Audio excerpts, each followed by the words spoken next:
an issue for Monterrey. They're not used to that, but Saprissa hope that is just part of the home field advantage as we look at our El Salvadorian referee in charge, Rodolfo Cibrian.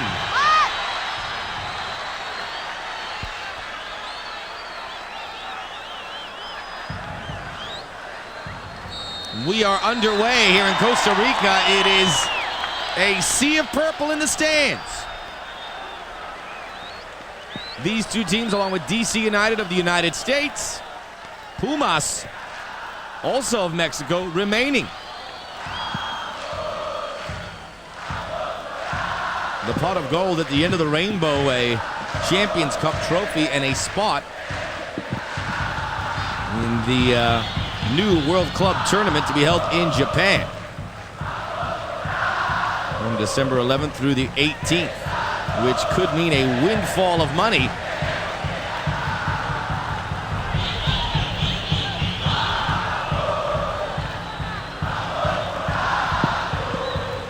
Monterrey going from right to left in the blue and white vertical stripes as this goes all the way through. Partido gets that ball to Nunez.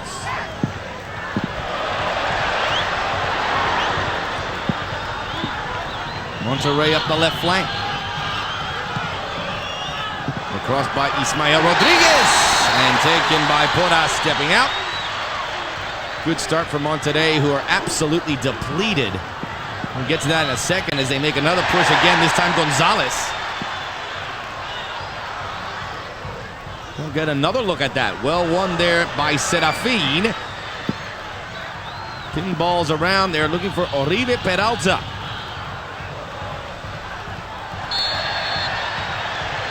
Free kick for Saprissa. Well, talking of Monterrey, as we look at Ronald Gomez, they are paper thin for this match.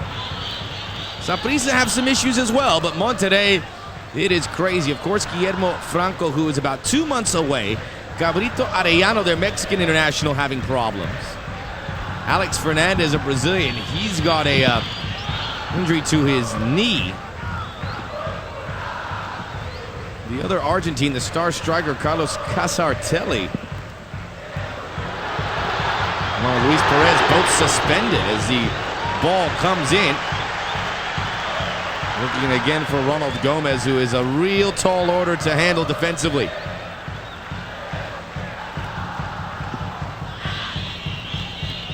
Carlos Casartelli suspended. He is their leading goal scorer in league play with 7. It doesn't end there. Pablo Rochen also picked up an injury in the quarterfinal matchup with Municipal. He is unavailable. All 3 Argentines that the team have not on the squad today, and those 3 big money transfers, we certainly were hoping to have them for this tournament. But Monterrey doing pretty well without them thus far. A poor clearance there from Gonzalez, Ronald Gonzalez. And now Cordero.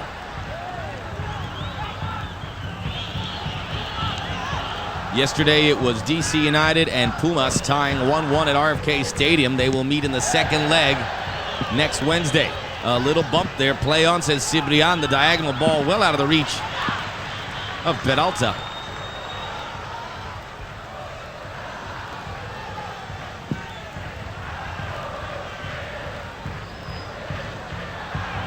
Near side.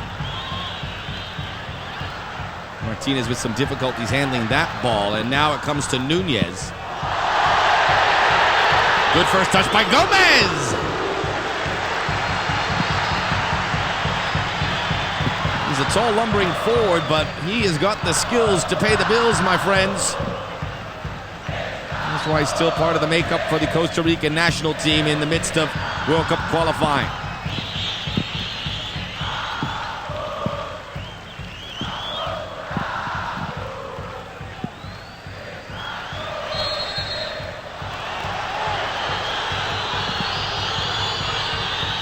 First whistle benefiting Monterrey here, who will be struggling in the attacking end, at least on paper, with all those big names unavailable.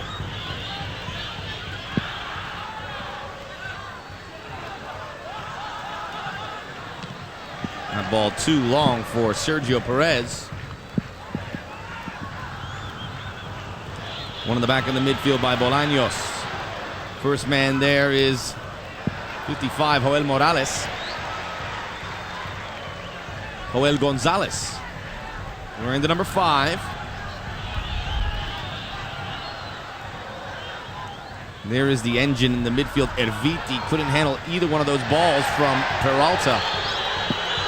Back to Gonzalez.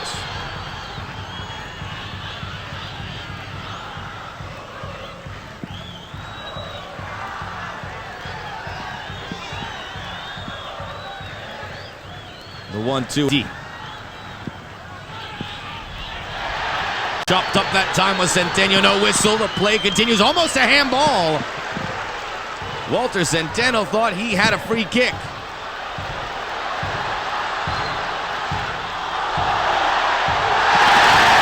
And getting tangled up. Play on, says Cibrian.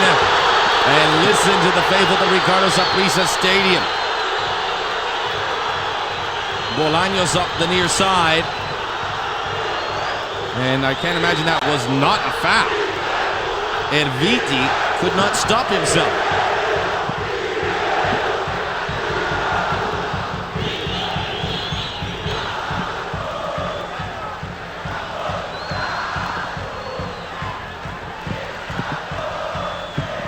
Cerato, just 20 years of age.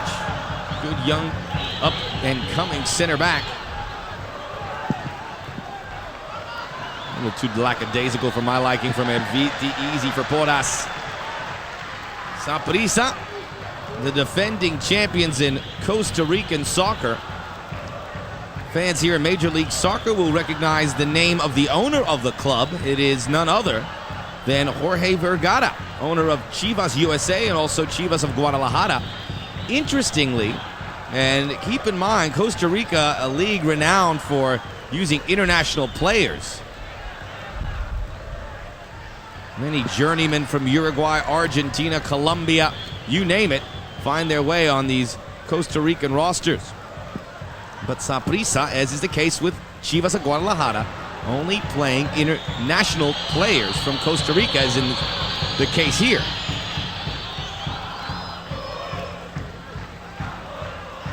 But boy, are these good Costa Rican players they have. Pretty much the best you can get outside of those playing in Europe, the few that are there. Brenes, corner kick, the first of the match.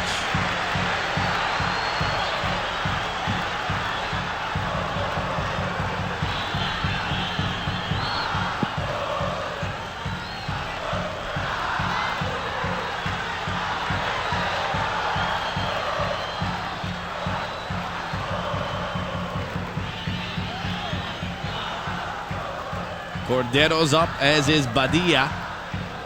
As is Ronald Gonzalez. Entire back line. One hop, it's through, and it went off the leg of Ibarra. And it's still in play, so Monterrey getting the benefit of the calls thus far. Swung out wide to Gonzalez. Try to keep it on the near side. Well handled by Nunez. Monterrey push forward, though. Argemio Vega, the Brazilian. Gonzalez loses it, but there's some help in the form of Morales. Vega.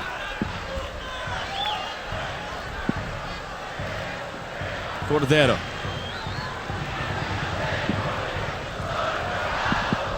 Badia. Almost enough to get over the head of Martinez. That's Ricardo Martinez on the left side for Monterrey. Martinez again there. Ismael Rodriguez, the man with that early chance from the cross. Throw in for Monterrey. Saprissa with some concerns themselves. The biggest, there's 3 big names actually. You have the Drummond boys, Gerald and Gervis. As we see scenes from earlier in the game. All the ladies getting ready. All the flags at full flight for the singing of the anthems. They played both the Mexican and Costa Rican. Neither was booed. Listened to with respect.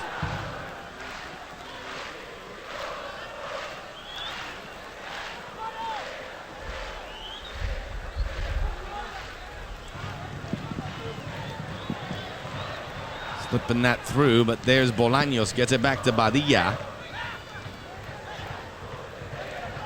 Jervy's drumming to a very good right back, but unavailable for Saprissa, as is Alvaro Saborio, who's been the star of league play this season, has 15 goals for Saprissa. Gomez looking, I imagine, for Walter Centeno, who is coming right up the middle. Well long for him.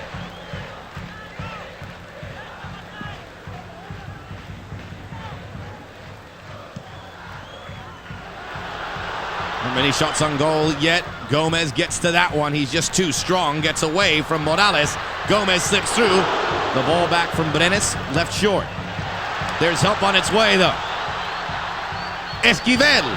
Gomez off the chest. Cerato. The little man Joel Gonzalez gets his header to that one, and then a collision in the midfield, and, well, referee Rodolfo Cibrian is letting the heavy stuff go right now.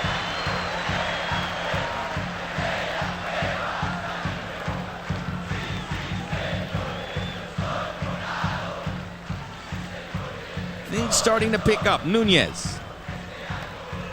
Ace. Sea of Monterrey defenders right across the plane. There's about 7 guys, all organized and ready to defend. Off the side of the foot of Ibarra. The biggest cheer we have heard in the match thus far for the goalkeeper's shortcoming on the clearance.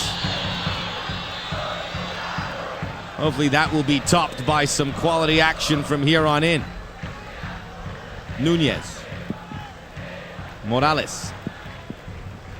Saprissa starting to get hold of things here, which means much more possession. They're finding space as well. Look at Gomez, receives that ball deeper and deeper. Centeno. Well, that had a good line on it as it hits the backside of Serafin.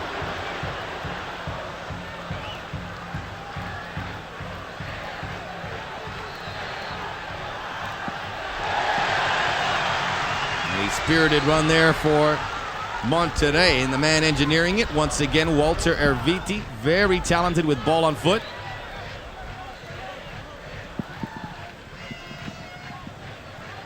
Flick back. Good win in the midfield there by Bolaños, and now a free kick for Saprissa. Saprissa, who squeezed by the Kansas City Wizards, needed a goal late in regulation to force the game in extra time.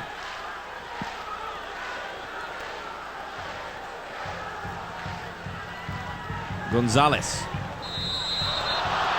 As we said, Saprissa were the finalists last year, losing to Alajuelense, another Costa Rican team. It really was a banner season for Costa Rican sides in the competition. That doesn't happen that often, especially not recently. And Monterrey and Pumas of Mexico try to reach the final. It would only be the 3rd time. And this is from the country that has won the most Champions Cup. It would be only the 3rd time 2 Mexican teams met in the final.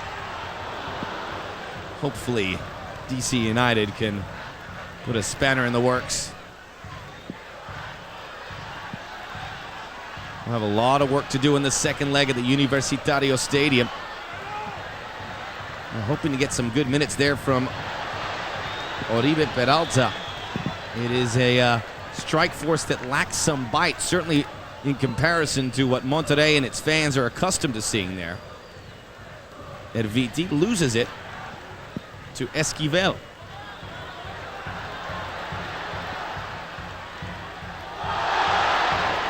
Good turn there by Centeno, but no support for him.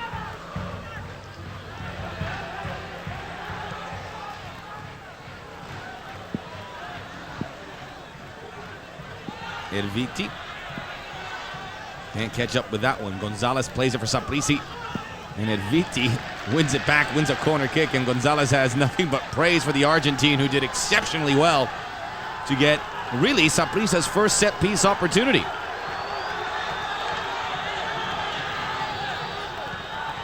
Quickly taken, and Saprissa weren't ready, but the shot that time in much haste off the foot of Ricardo Martinez.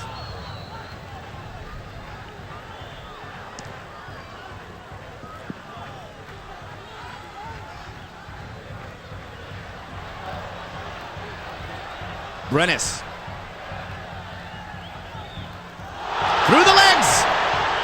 Made Morales look foolish. Brenes looking for Gomez. Long distance shot, not bad. Here comes Saprissa, Jose Luis Lopez.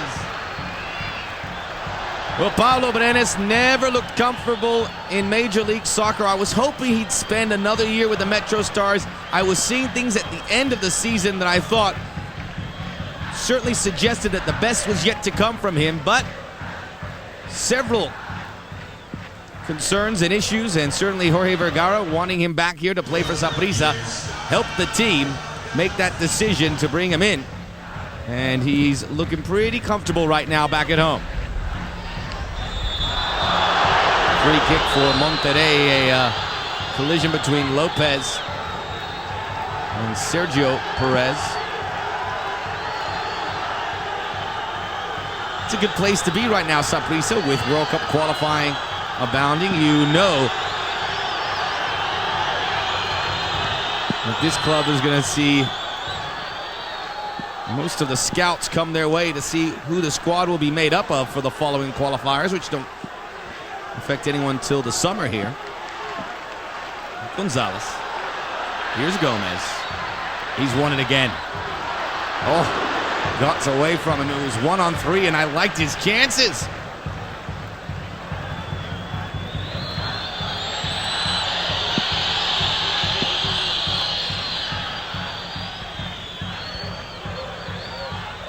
Ronald Gomez should certainly join a countryman, Paulo Wanshop, over in Europe. He has that kind of ability. And something that you don't see too often, especially here in CONCACAF, a striker of that size with that skill.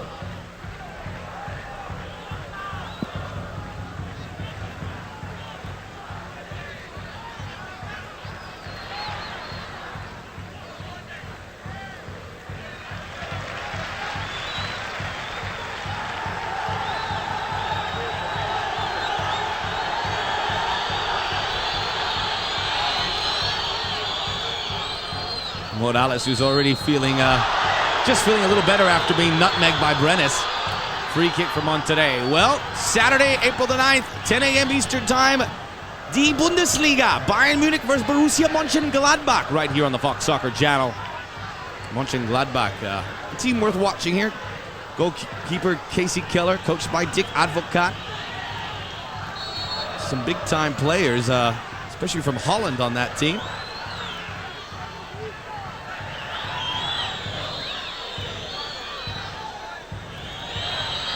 Too long, it'll be a goal kick.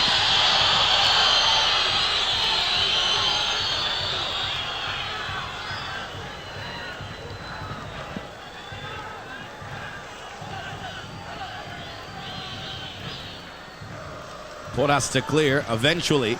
Still scoreless here. Neither keeper forced to make a save just yet. We're seeing the attack start to bristle, especially for the team in purple, who are looking for the goals. Make no mistake, they've really brought an attack-minded team. They have a couple more strikers we could see on the bench.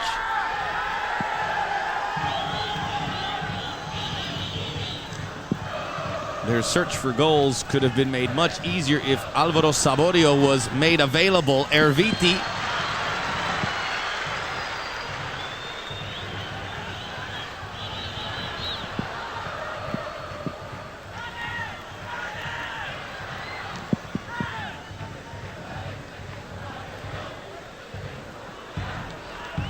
Centeno.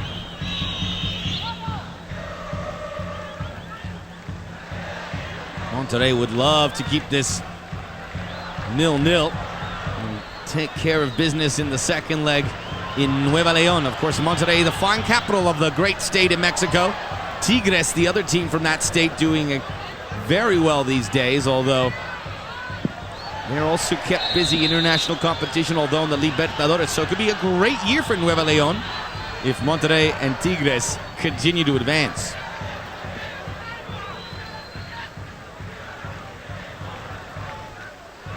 It'll be a great chance there in Japan in December to the best of CONCACAF to hook horns with the best from South America, Asia, Africa, Europe. And again, the money's not bad at all.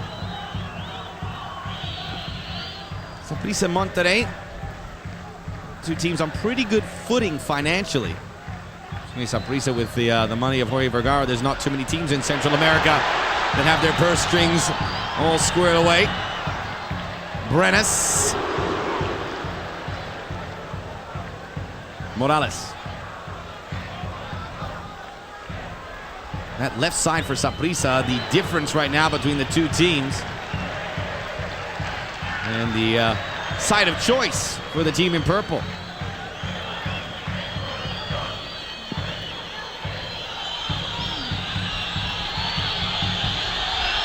Okay, I'm not sure what this is all about, and certainly worthy of a warning from the referee. We came here to watch soccer. Juan de Dios Ibarra.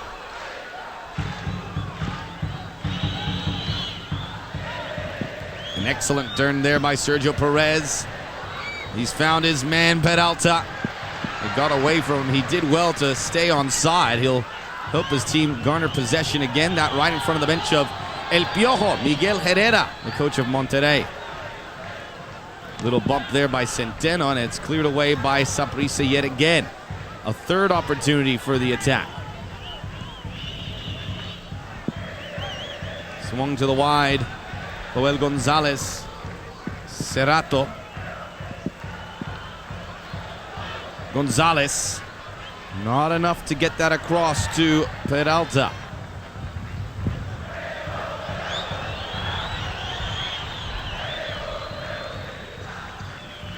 The touch across, and Saprissa will have it, if only for a moment, just to clear it. Ismael Rodriguez. Offline. Badia sees it go off his kneecap. Bolaños. Nunez. He's through. And he has help. And he's separating himself from his marker. The turn there by Centeno. Again, no whistle. Pardon me, Christian Bolaños getting up in there. And now there's some space for Monterrey on the counter. 3-on-4. Erviti.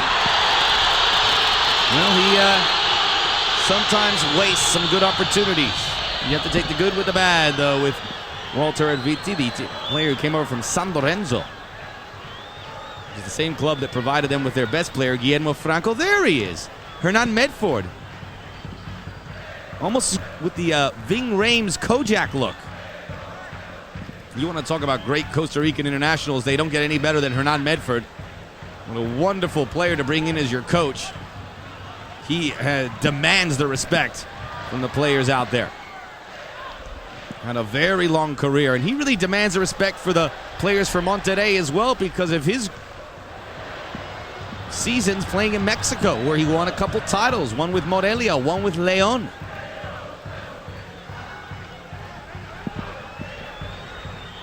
Pardon me, I think León, they just reached the final with him. But Morelia were champions. He was really there for the beginning of their glory years, as we see Miguel Herrera. He has taken to this coaching thing with much aplomb.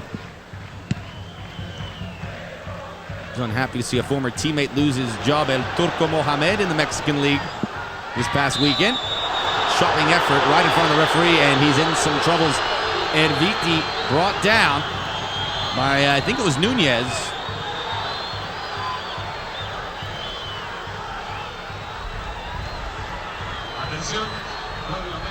Andres Nunez, the first player booked in our match. The 25th minute. Andres Nunez.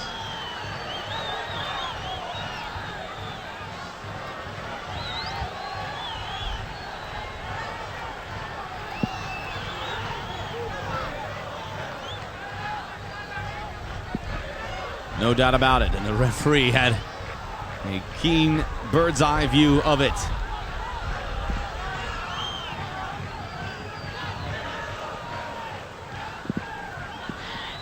Erviti. A selection of poor offerings from Walter Erviti. He had a poor one earlier on in the last two. Off the side of the foot, what an intercept by Gonzalez. His cross is in. Porras not there, but no problem. Here comes Edviti, though. Oh, and he touched it. Porras, between a rock and a hard place, didn't know what to do, and I don't think that was the best option. And certainly he should know a little better. He's a keeper with a lot of experience.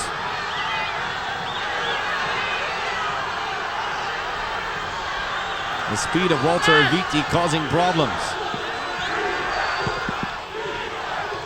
Oh, it's there in front. Porras with the save. Not enough behind it from Joel Morales. I tell you what, the corner kick, give a lot of credit to the intercept by number 5, Joel Gonzalez. He's the player with the dyed white hair and about 5'6" tall, but he is tremendous. Here he is in defense, retreating from Monterrey. And he'll allow his keeper to take it over as Brenes sees it go beyond him. There he is, Joel Gonzalez. He just stepped right in front of that ball and swiped it clean from Juan Esquivel.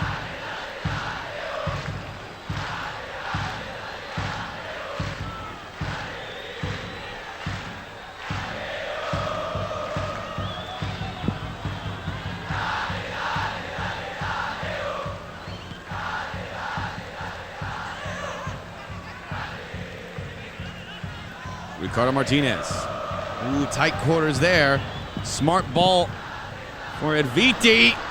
Took a nasty hop, though, for Sergio Perez. Pardon me, that was Peralta, the final destination. A little bit of waste there from Saprissa.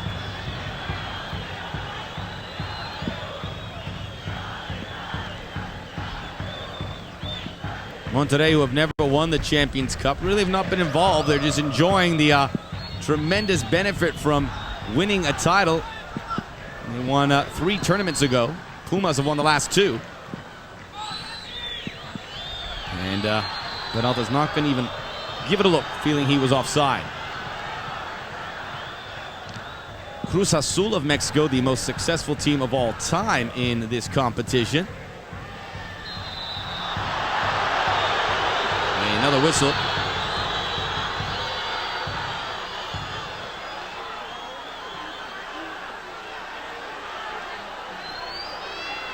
Walter Centeno, who doesn't have a lot to be happy about right now.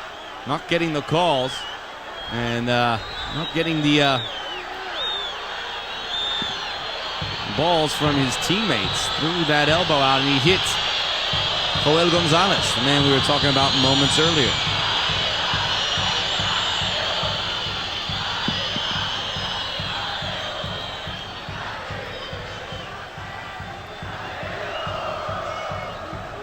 Saprissa, a lot of success in this competition. I mentioned they won in '93. I forgot to also mention they won it in 1995. Always seem to be in the field.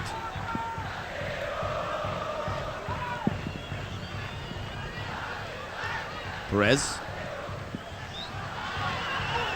Gonzalez, he's all over the pitch. Soft cross handled by Ronald Gonzalez. And a free kick, and nothing more as Centeno was brought down. Walter Centeno gets it into action quickly. Nunez. Hey, thank you. Hello there. Greetings from Fox Sports, and on this part, the Fox Soccer channel. Yeah, they know us everywhere, especially in these parts. And there's a late arriving flag. Everyone stopped, kept playing, stopped again when they heard the whistle.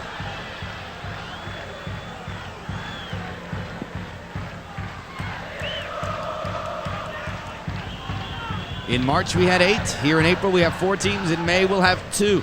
One of these 2 sides. This is very hard to call, if you ask me. We give the advantage to the Mexican teams, but Monterrey, they haven't really been in this position all that often, and they are shorthanded. Another offside, again on Gomez. I tell you, wouldn't he look good in a Metro Stars jersey or a New England Revolution? Hey, or Chivas USA. Look at Cerqueira is one player from Saprissa that is now with Chivas USA, and that is certainly the Vergara influence. Half an hour into this game, it's scoreless in the Ricardo Saprissa Stadium between Saprissa Monterrey. If you're wondering who Ricardo Saprissa was, he was the first man to run the New York Marathon barefoot. That's not true. He is one of the founding members of the football club and a beloved figure for all the fans and players at Saprissa. I don't know why that popped into my head. Touched away. Long distance is wide of the goal of Juan de Dios Ibarra, the keeper from Culiacan. Saprissa, who began the Champions Cup with a scoreless match at Arrowhead Stadium against the Wizards and did pick it up, scored their first goal at the end of the second leg here at the Ricardo Saprissa Stadium, but now into their funk again offensively as that is 0-0, and we're having some technical difficulties. I can hear the guys next door. They're working on it diligently, and we will have this feed for you hopefully soon, and we'll get back to the action. We'll update you with anything you may have missed in the meantime.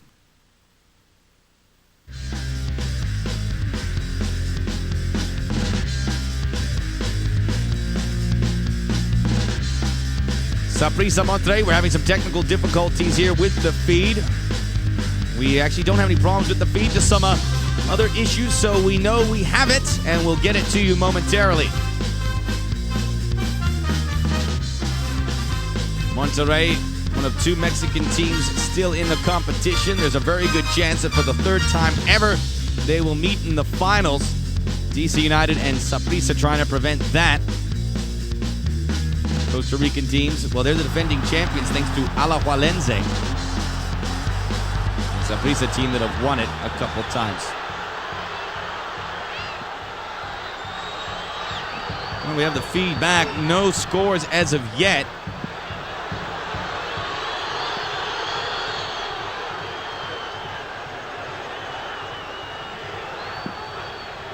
Flicked on. Stumped by Ronald Gonzalez. Now some escapism from Saprissa. Bolaños. Nice ball for Gomez. Fending off Cerrato. Way! Oh, I enjoyed that. Serafin dwarfed by Gomez. Able to knock it out, but the influence and the big shadow cast by Gomez causing Monterrey's defenders some problems. And here we go. That's pretty wisely done by Gonzalez. He collided, just put the ball to the spot. While you were away, this was an opportunity for Pablo Brenes. Did it cross?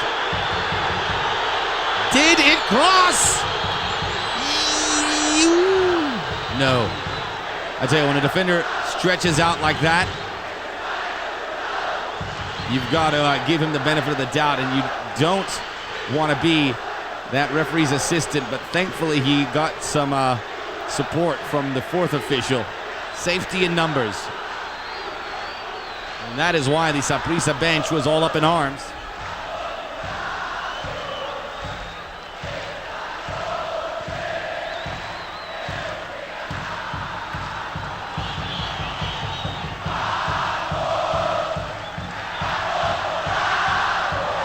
A little bump there. And free kick for Monterrey. And a yellow card's going to Centeno for a dive. His evening is getting worse and worse. Now, we haven't really seen what this guy can do, but take my word for it. Walter Centeno is a guy of the highest caliber, one of the best attacking midfielders in CONCACAF. He has Champions League experience when he played for AEK Athens, and I remember him playing a spectacular game in I believe it was 2-2 or 3-3, a fight back by AEK in a group match against Real Madrid. So he has played against the best, although it's not really showing right now. And some projectiles, and in that case, a half-drunk Coke bottle, a plastic one, thankfully. Centeno's got to play his game right now and stop worrying about the referee.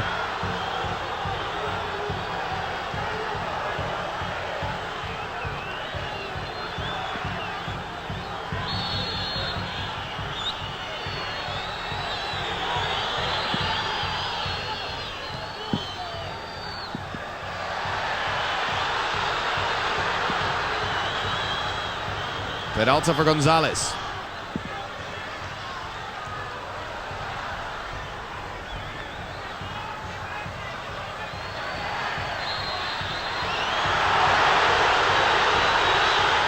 Saprissa getting no sense of a home field advantage. It is so close.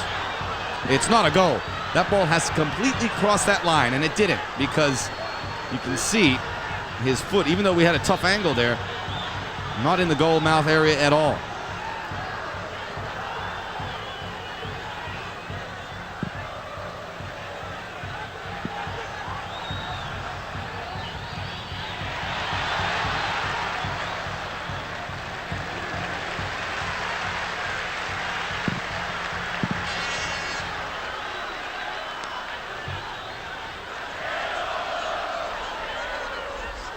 th minute. Moving right along. And this falls right into the plans of Miguel Herrera and Monterrey.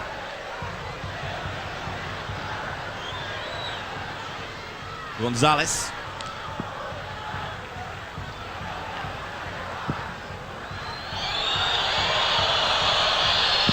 Well, Monterrey, when they were making their breakthrough, they were led by none other than Daniel Passarella, the Argentine legend, as coach.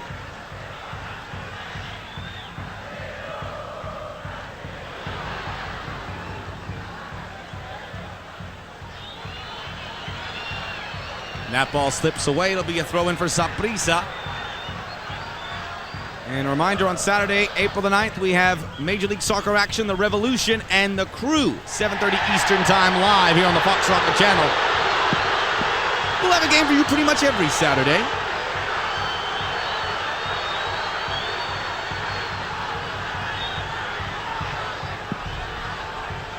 Monterrey looking pretty relaxed right now, and they're using that to their advantage.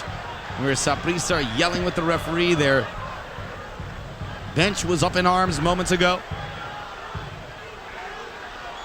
Lacking some focus, I'm sure. The cross is through, and NVT is there. Corner kick.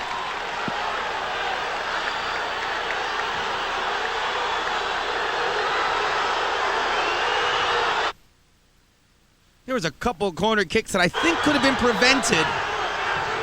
Maybe not there. You gotta acknowledge the hard work from Andres Nunez to get back.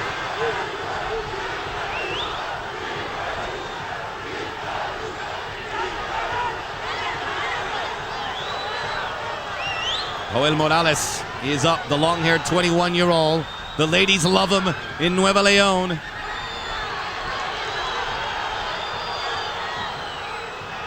Nothing comes of that corner kick. The two corner kicks that Monterrey have had haven't really produced much.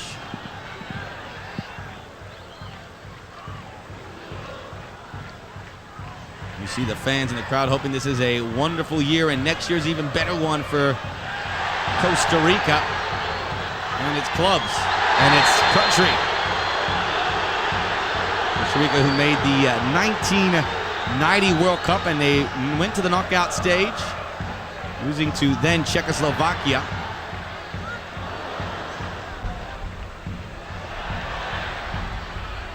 Gomez, who was part of the most recent World Cup campaign for Costa Rica in Korea and Japan, and they did very well. Some say played Brazil as tough as anybody did in the entire competition. Perez. There's Gonzalez. He'll be at end line to end line. The cross is there. Peralta couldn't head it in. Not cleared very well. The left foot shot is in the back of the net. A screamer. Unable to clear it. Ricardo Martinez picks it up and sends it right back.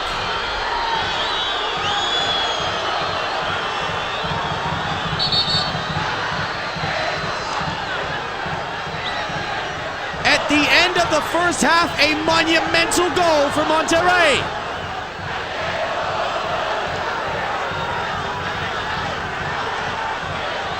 They get it from a guy they don't get much offensive production from. You can see the way he celebrated the goal. He didn't even know what to do. He wanted to give other guys credit. Take the bow, man. It's all you. First goal of this competition, first goal in any. Look at him. What do I do? This feels right. No strikers for Monterrey.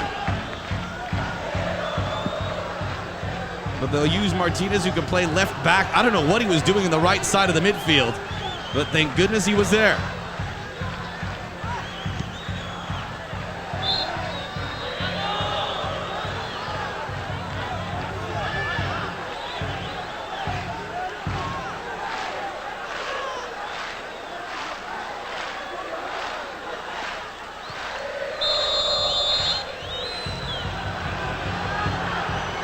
A stunning shot that has quieted the Saprissa crowd that was on its way to being silenced the way this half was going.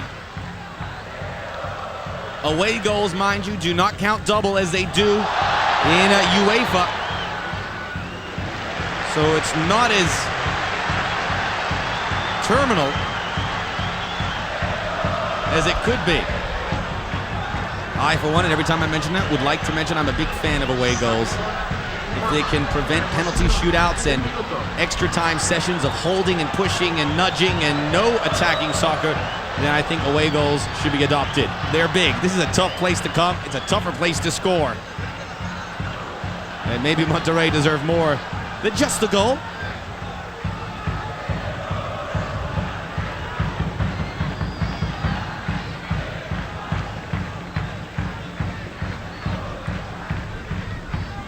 The big throw in by Esquivel. It's there, a bump, and a penalty! It's all happening at the end of the first half. And Rodolfo Cibrian, who has given Saprissa nothing. No whistles, have not given Monterrey any yellows. They've given Saprissa 2. Oh my. It was Walter Erviti, a little bump there. I guess it was enough.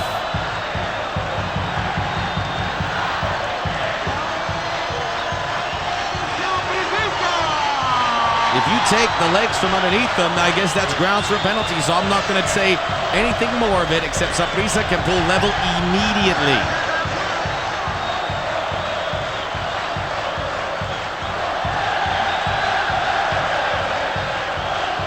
And the decibel level has gone up a rung or two.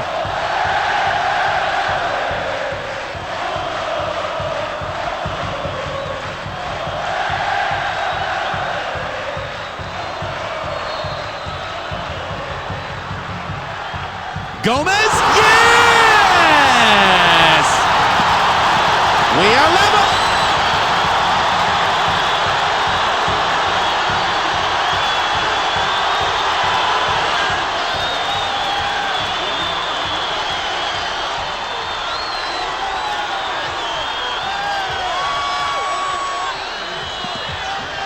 No doubt about it. I saw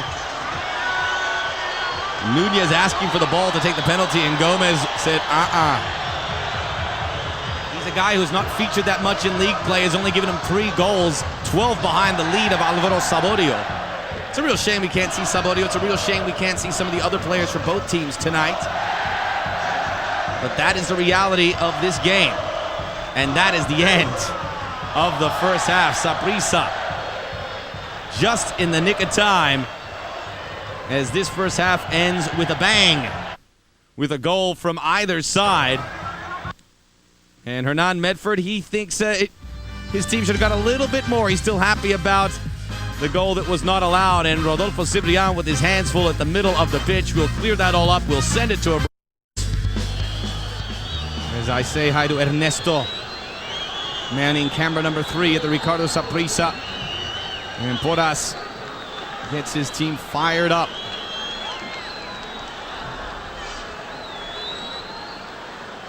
Costa Rica, a nation with some sporting riches. And on the soccer field, we all remember Claudia Paul, the great Olympic swimmer. I think in the twilight of her career, got in some problems with performance-enhancing material. We'll leave it at that. She was glorious in the pool there.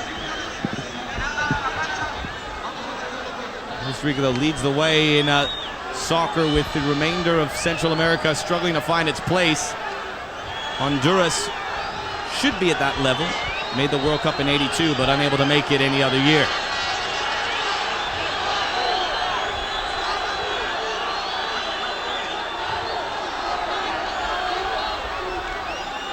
We're at the Ricardo Saprissa Stadium for the first leg semifinal of the Champions Cup. Saprissa hosting Monterrey. They've had a lot to be happy about here in San Jose with their club. Still in the midst of their national campaign, although they're going to be tested, in particular with the injury to Alvaro Saborio. He'll be out for the remainder of all competition for a couple months, so he'll miss this. He will miss the local tournament as well. Rodolfo Cibrian, our referee from El Salvador. I don't know if it was a penalty at the end of the first half, but all in all, I think he's done a pretty solid job. At least he's always close to the play. I think that's the most important thing to watch for referees, whether they blow their whistle at the wrong time or not. Just as long as they're within arm distance, ear shot of the ball. Glad you could join us. I hope you're enjoying this competition. I tell you, it is getting better, and certainly looms large in the final. Major League Soccer looking to get back on the international map after a couple tough goes in the Champions Cup in recent memory. The team's not doing well at all. Eliminated at the quarterfinal stage. DC United still alive. Kansas City almost joined them.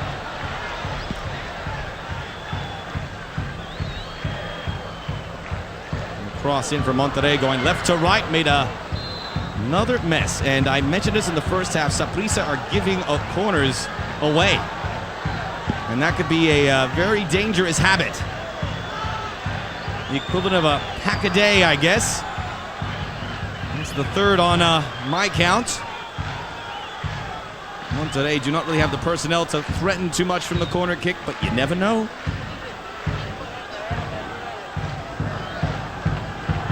Viti to take it. Hit it pretty well, a bit short.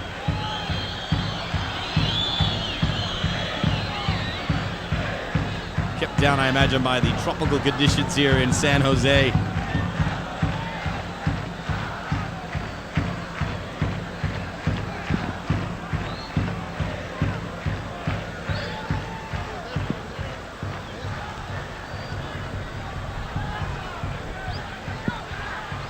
Saprissa, as we said, always seem to be in these competitions. They won it in '93-'95, were the losing finalists last season.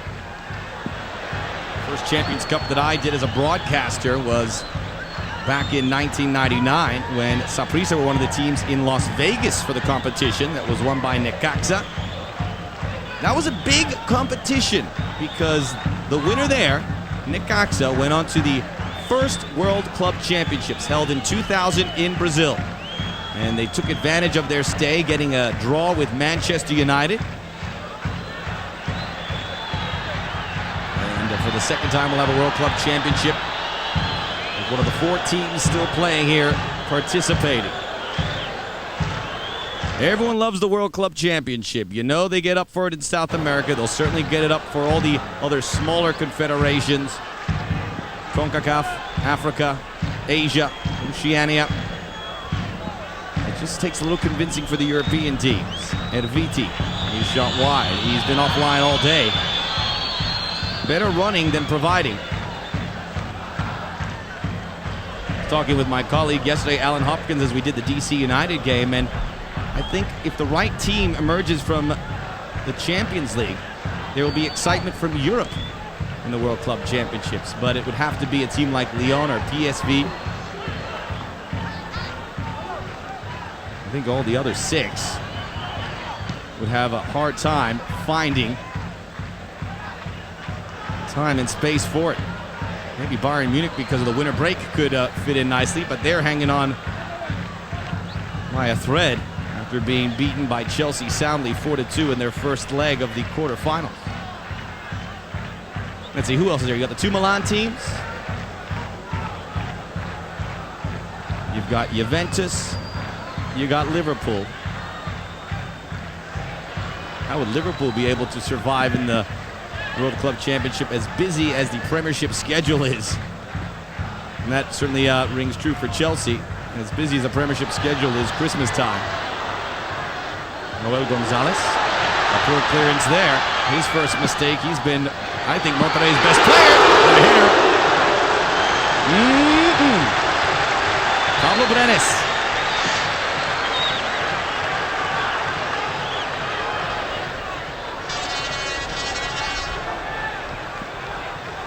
We didn't see this kind of stuff from Brenes at the Metro Stars. There's a reason they signed him. Juan de Dios Ibarra, the man from Culiacan.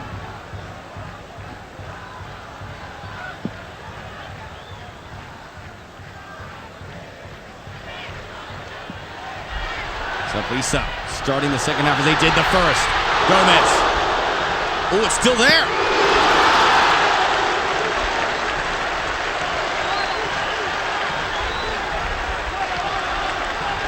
He's not going to get too much sympathy. The size of the man.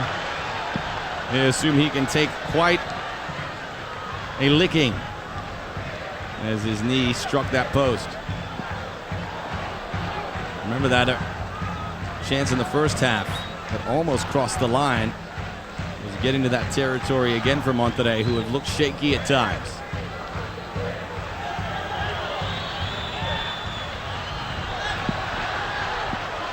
The ball played flat that time. The man starting it there was Nunez. Gomez. Brenes. The ball curling out. Monterrey, who do not have a very big back line. Pablo Rocha, their biggest defender, injured. So Serafin and Cerrato, the two center backs who are not tall at all, with their hands full.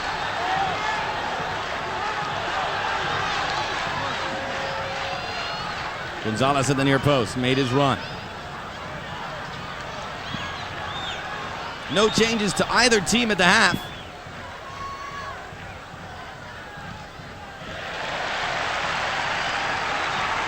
And a rare corner kick for Saprissa. Centeno does not waste any time getting over there. He's been waiting for this.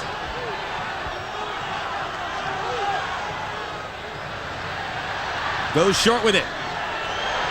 Shot blocked. Second effort from Brenes.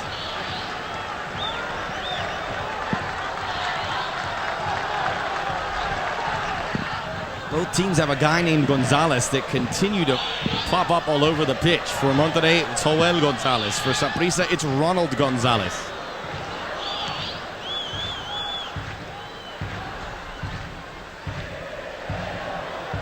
Erviti, the man who conceded the penalty. Onside Brenes. The ball's there. Centeno tumbled over. Gomez. The job has been done.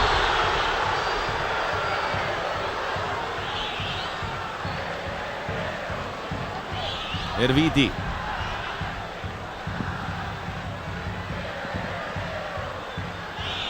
Peralta. Disappointing day for the two strikers for Monterrey. Erviti takes another long-range effort. Well, he's getting a little closer.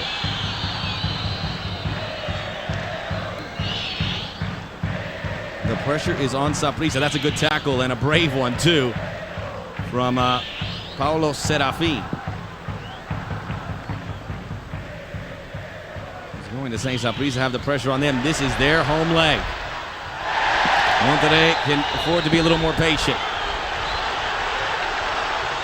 That said, the home leg hasn't been that big of an advantage for any of the teams. Remember, Pumas had an edge only to see Olimpia get the results in Mexico City to force that to extra time.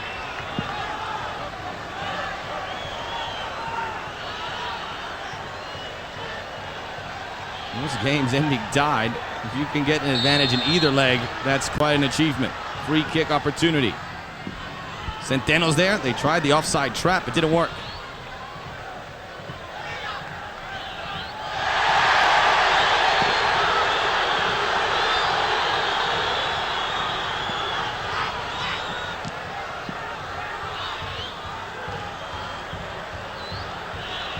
Erviti. It was onside.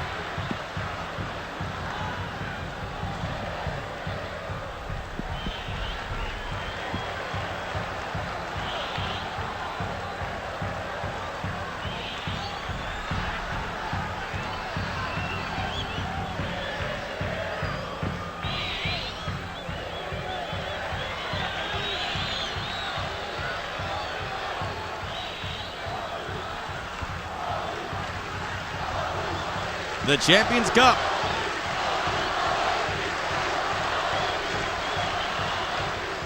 Really goes to show the strength of this region, especially in the 10 years that we've had Major League Soccer.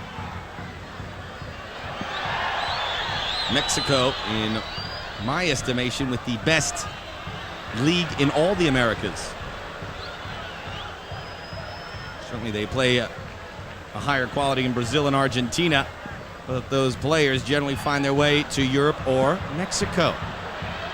Monterrey living on Argentines, and they do have a Brazilian in Argemio Vega.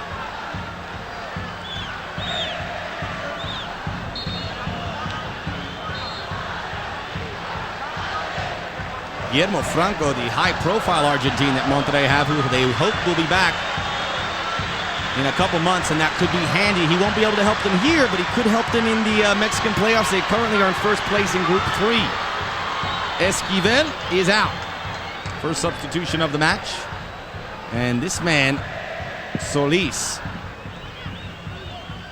I was a little curious why we didn't see him from the beginning.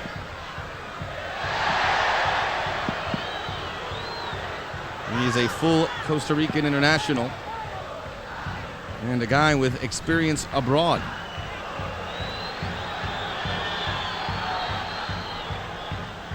Solis has played in Greece, Norway, some exotic locales. There is certainly a pipeline between Greece and Costa Rica, as many Costa Rican national team players have played for some of the clubs in Hellas.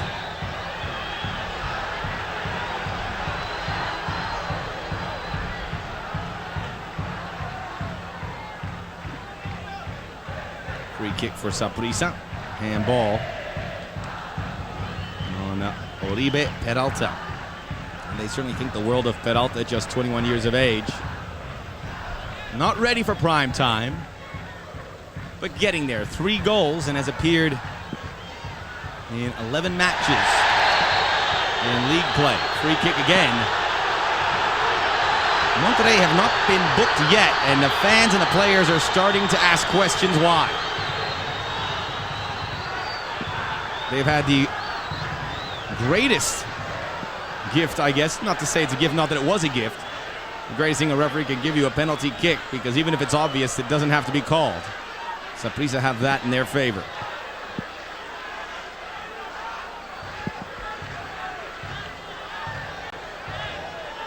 A good start in the second half. And I don't think that was by design, as it looked like Martinez took a real knock. And Hernan Medford looking as cool as ever. Cool for cats. Centeno. Free kicks, corner kicks for both teams have provided nothing. Has not been their forte.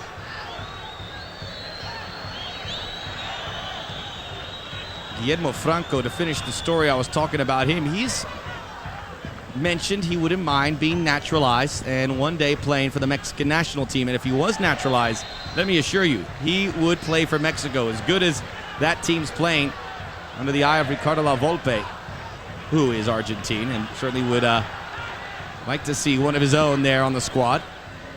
Not for that reason, but because he's that good. Guillermo Franco, when he played in Argentina, was a tremendous talent at times, and take it from me, someone who's been broadcasting Football Argentino on Fox for quite some time now. He was heads and shoulders above most of those players there. Again, a set-piece opportunity. And again, nothing. Gonzalez breaks. Oh, he played it just in time. The advantage may be off now, but a chance. The shot. Oh, and just wide. Again. Very close to being offside. And Perez, a man who doesn't see too much playing time.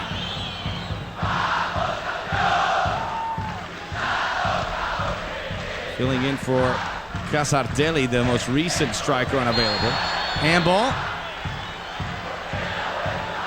There's that Joel Gonzalez again. Well, if I was building a team, a Joel Gonzalez type, maybe the man himself would be the guy I would pick to start the building process. The Purple Monster. Trying to make it a horror show for Monterrey.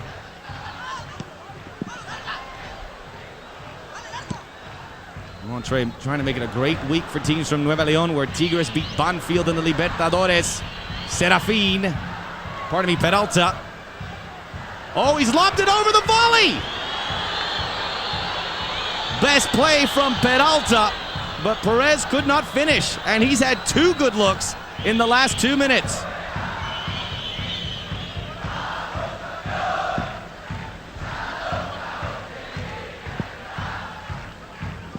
The Copa Libertadores, the international competition for South America, which allows Mexican teams, and there are 3 in the competition: Pachuca, Chivas, and Tigres. And this is the year a Mexican team wins it. Mark my words. Oh, boy. You know what? Rodolfo Cibrian has been pretty close to the play, but he's going to give the first yellow card to Monterrey on a play where he was 30 yards out. And then the shot after the quickly taken free kick. You might as well take it quickly, because when you wait a while, it doesn't do much.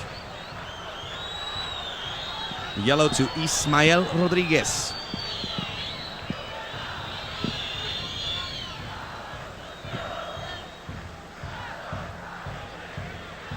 Here's the man who just picked up the yellow.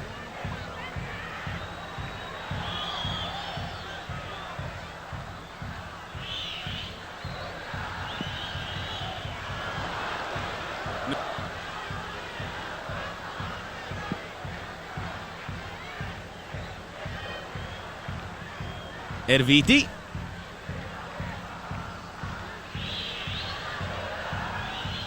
Rodriguez. An hour behind us. Monterrey scored in the 43rd minute. A screamer from Ricardo Martinez. Saprissa get a penalty kick. The last play of the first half converted by Ronald Gomez.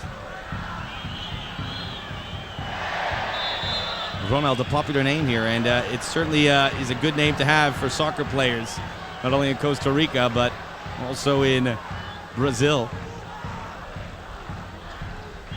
They're 2 of the best ever share their name.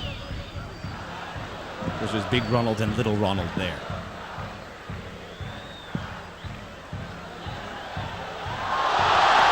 Tremendous footwork there from Bolaños. Actually, pardon me, that was Solis, the man who just came in. They go quickly. Everything with some urgency now for Saprissa. But they can't leave their rear guard short-handed. And they may have done it here. Knocked out by Badilla.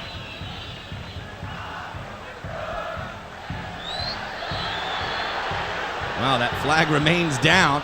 And again, to the benefit of Sergio Perez, who's not taking advantage of it. The crowd rise as they run up the right side. Solis. He brings a little bit more of an edge to the team. Healed back. And Gomez was almost through. Saprissa, the last Central American team. We began with Municipal of Guatemala, Olimpia of Honduras.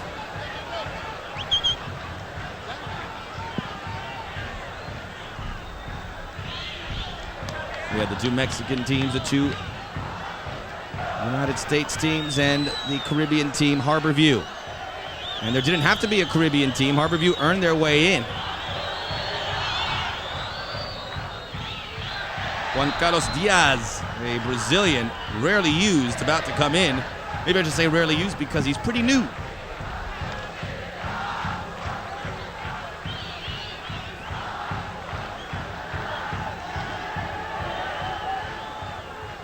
Again, it's far from a celebration here, even though it's 1-1. The fans here will not feel confident unless they take an advantage into the second leg. Well, it was offside, but there's no quit in Joel Gonzalez, the little man getting back there, playing the center back. And he did well not only getting back, but moving up to force the offside. Well, it's a Joel Gonzalez love fest right now, as Monterrey will make their first change. Not surprised here, Sergio Perez pretty ineffective, and he was getting chances in the second. 65 minutes, probably just about enough for him. See if someone else can do it, as the strike force thinning out for Monterrey.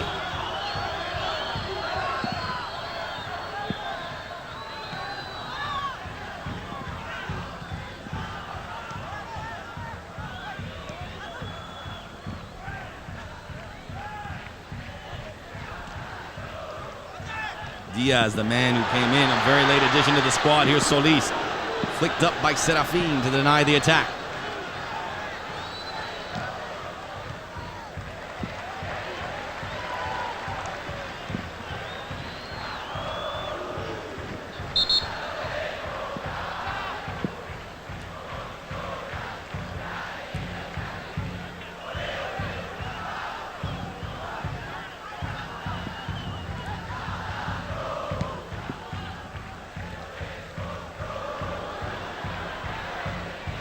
Wide for Peralta, denied by Ronald Gonzalez.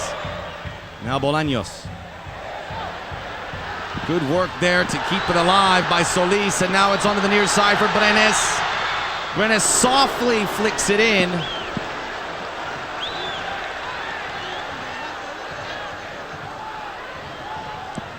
Coming up on Sunday on the Fox Soccer Channel, relegation. Certainly threatened. Ajaccio will take on Auxerre, who were pounded in the UEFA Cup, but still a very entertaining squad. Les Foot Français at 3 p.m. Eastern here, live. Maybe another little break here. Oh, it's in there! Living on scraps, living on the end of a lightning bolt. It's 2-1 Monterrey. Things looking dire for Saprissa.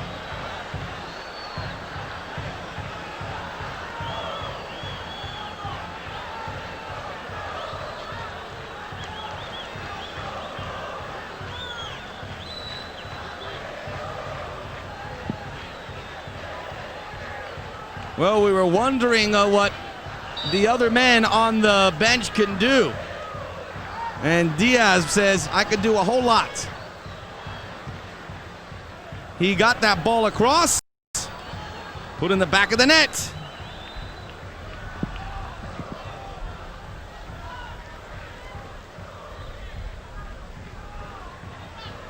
And it was the Brazilian Argemio Veiga who finally finished. Veiga, who was playing for Club America before making his move to Monterrey. He played back, he had a little daylight, and he took it. That's him at the back right now for Monterrey. I think when you can bring your flank defenders in, especially as few times as Monterrey have done, you really got to take your hat off to the coach for knowing when to pick his spots. And that was a killer for Saprissa, who have outplayed Monterrey but are down a goal.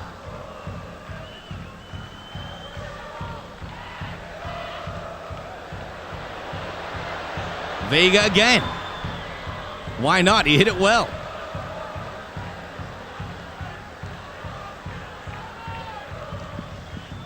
Morales. Erviti. Oh, things becoming unhinged now for Saprissa. What has happened here?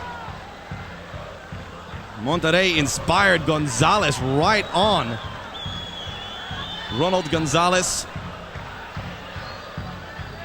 And another good finish right between the wickets. it was a cricket match, you'd be saying, how's that? 70th minute, Argemio Vega has given Monterrey the lead, and a substitution in the works for Saprissa. Time to roll the dice if you're Hernan Medford. Is Alan Aleman, a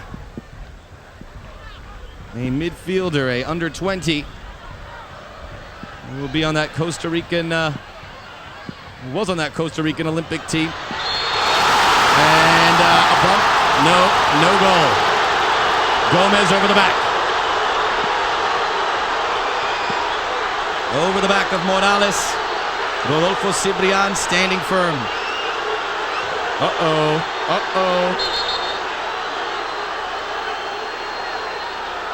Unfortunately, a reality here, and he's not going to stand for it. He's going to pick up this ball and wait till things slow down. And the match suspended for the time being.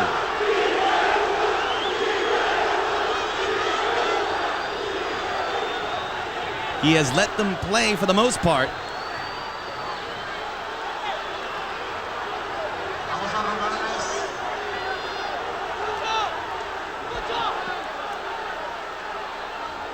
And now a word with the official. He was actually struck with something, and now Erviti is struck by something. And this match could be suspended.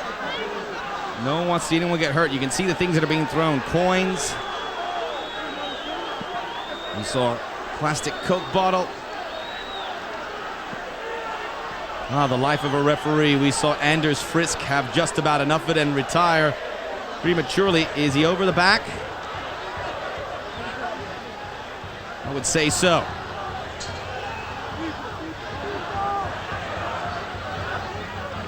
Didn't really give Morales a chance to spring up for that ball. I guess at the end of the day, you would like to see that allowed. Whoever wants it more. Gomez wanted it. Now did he push? I don't see him pushing off Morales to gain an advantage. This is where the penalty should be called.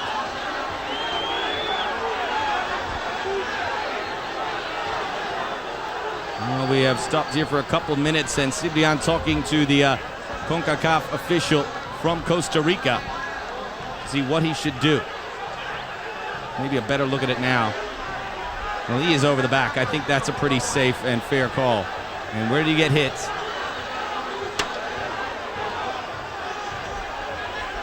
Gomez was red hot, but he withdrew. And look at the cynicism sometimes. And there he gets hit by a coin.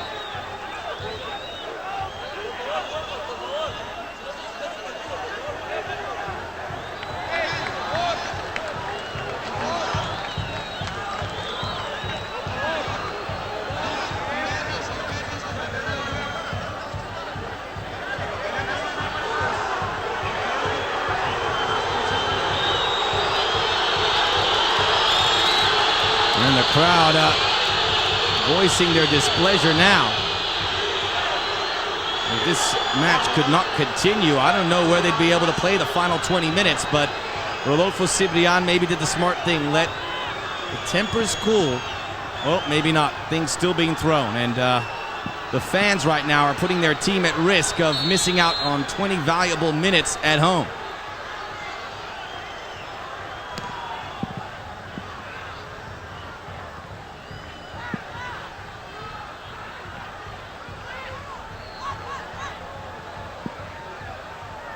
Right before that, Jose Luis Lopez, who was very quiet, replaced by Alan Aleman. Gonzalez. Alan Aleman. Al German.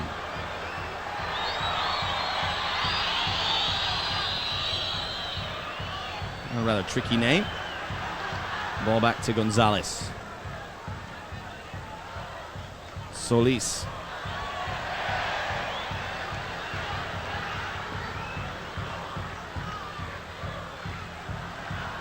To the midfield it comes. Back to the left flank.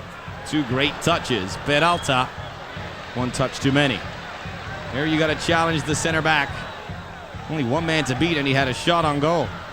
from pretty close range.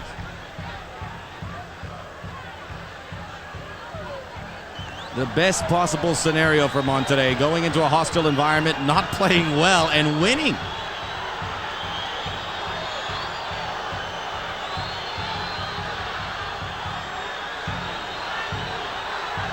And something else has been thrown. So, this doesn't look good. Yeah, it's all right there, and to the left of your screen, Serafin was struck.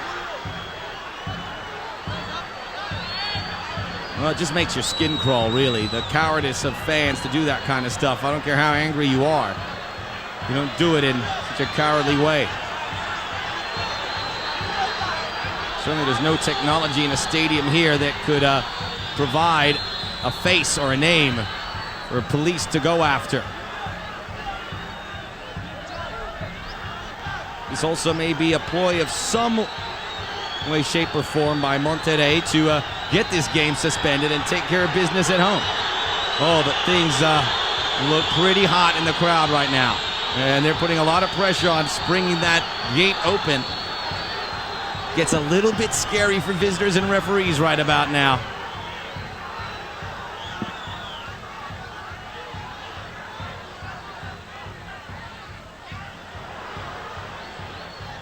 If Monterrey could slip a third one in here, you may have scenes similar to Apocalypse Now breaking out.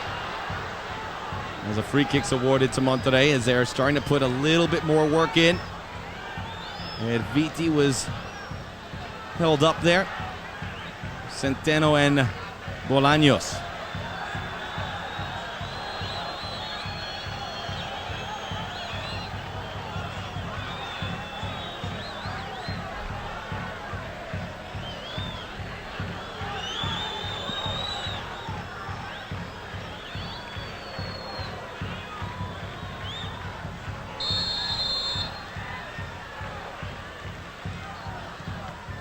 Into the wall. If you ask Miguel Herrera, I'm sure at the beginning of the game, if you told him they were going to win 2-1, he'd probably say, no chance. If you told him 2-2, he'd said, I'd be really happy about that. 2-1, though, is gravy.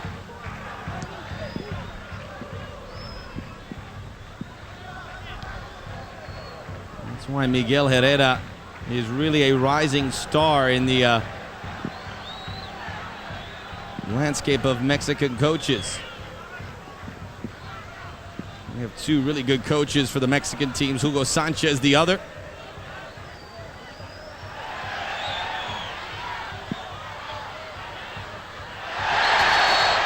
Free kick. It just goes to show you that sometimes the best players make the best coaches. Second yellow now for Monterrey. And that was like a scrape on the leg. Missed the ball completely.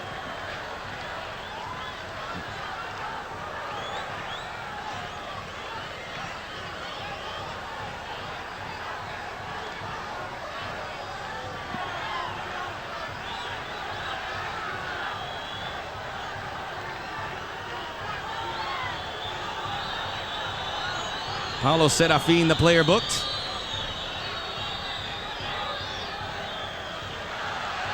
Quickly taken, Solis.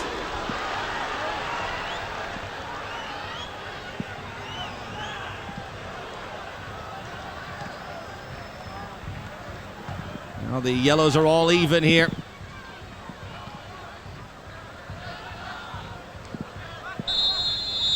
We've got a few more whistles in the second than we had in the first.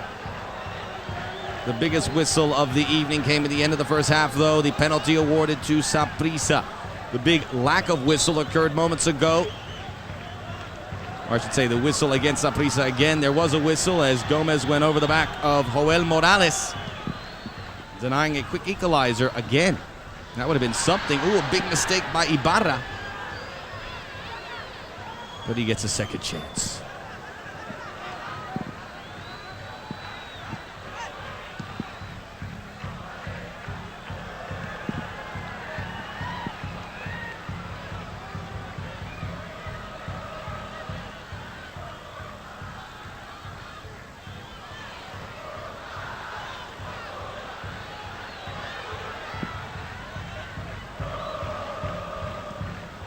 Porras.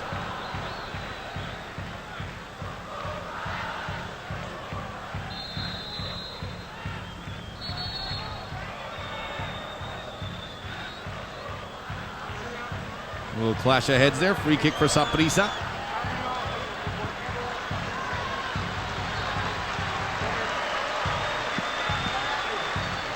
Third and final substitution for the Costa Rican team occurring right now in the 80th.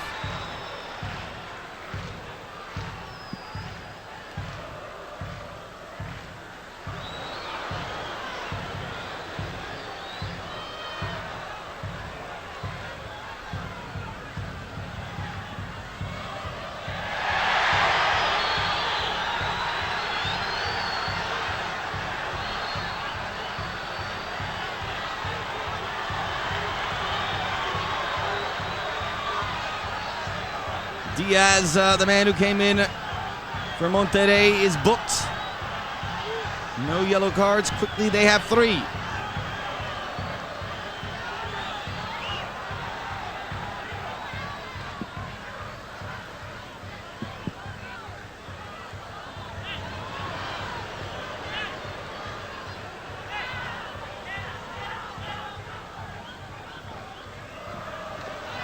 Wilson Munoz, the latest player to come in for Hernan Medford. Little break blocked in the back of the midfield for Centeno. For Gomez, knocked out by Morales.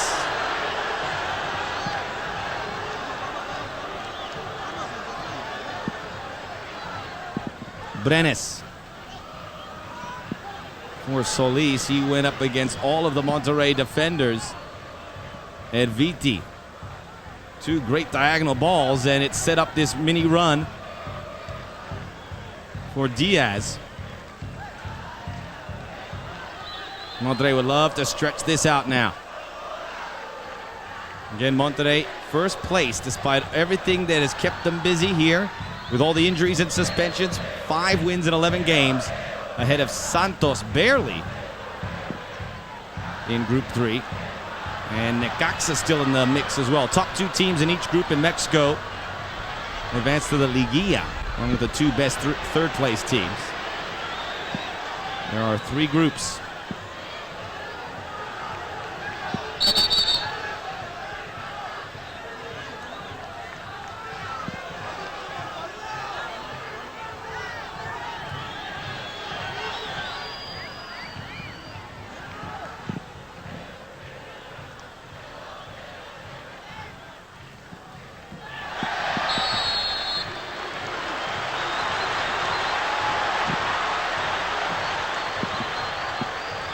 Now Saprissa have a free kick. They've got to keep the pressure on. They've got to continue to maintain possession. They've done pretty well introducing these subs. There's the last man to come in, Munoz. And really sloppy there from Cerrato as he rolled up on the leg. And this dead center, some 30 yards away. Centeno's been waiting for a chance. Again, the set pieces, corners, free kicks have not been good for either team. And that could change in a hurry. Centeno over the wall and just wide. The best we have seen from a free kick.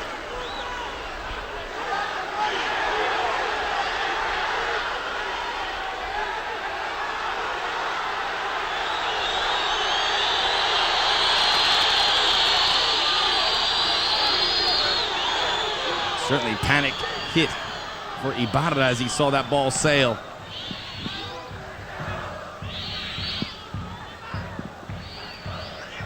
Ronald Gonzalez wins another ball for Saprissa. Quickly comes up for Gomez. Gomez heads it forward blindly. Jimmy Vega clears.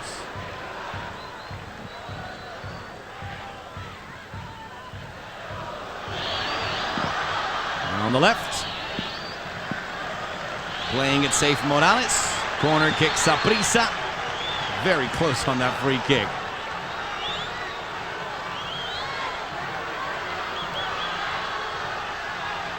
Full stretch from the keeper, and he has to be relieved, as painful as the landing was, that ball went wide. We're in the 85th minute. Far post, Ibarra, Monterrey looking to steal a result. If away goals counted, they'd be on their way to the final. Book your tickets. But still, one goal here or in Monterrey in a week's time. And that advantage is washed away.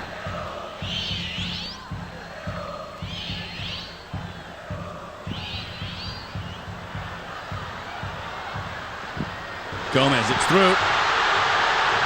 The shot. Oh, from the heavens!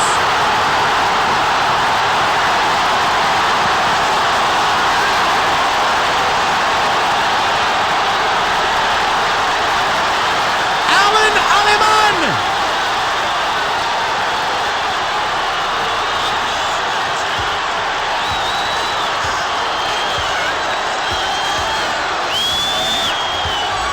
The unselfish ball from Gomez, and Alan Aleman is living on the end of a lightning bolt. 2-2.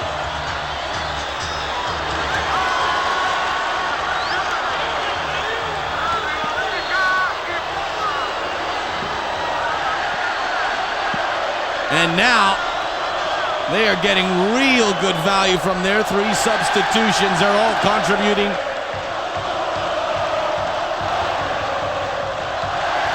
And we have seen two tremendous goals here tonight, one for either side. Two more goals have been chipped in. And this tie beginning to sizzle. We will see the sixth yellow card, and I think it's for Ronald Gonzalez, whose hard work is going to end on a bit of a bad note here as he picks up a yellow. Diaz, the Brazilian player, the man victimized by his challenge. But everyone is still energized by that Alan Aleman strike. Almost got out of the netting.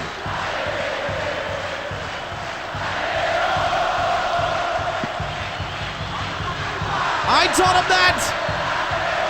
Probably did. That is Hernan Medford-esque. Free kick at the other end.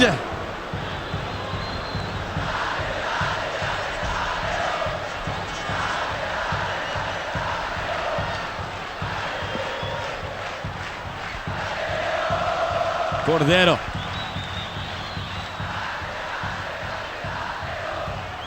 Won by Monterrey, but Cordero's there to clear it again.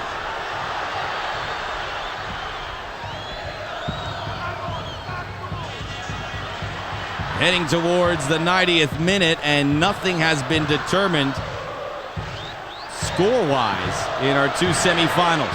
Still time here, and remember, plenty of stoppage time probably ahead after the stoppage from Rodolfo Cibrian at the 70th minute when foreign objects were finding their way onto the pitch.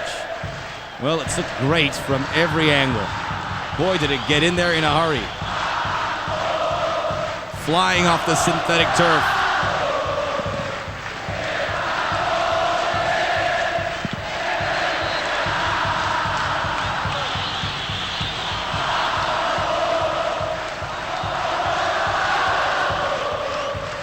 Well, they certainly are a lot more festive following 2-2 than they were at 1-1. They were happy that Gomez struck the penalty, but they didn't look convinced.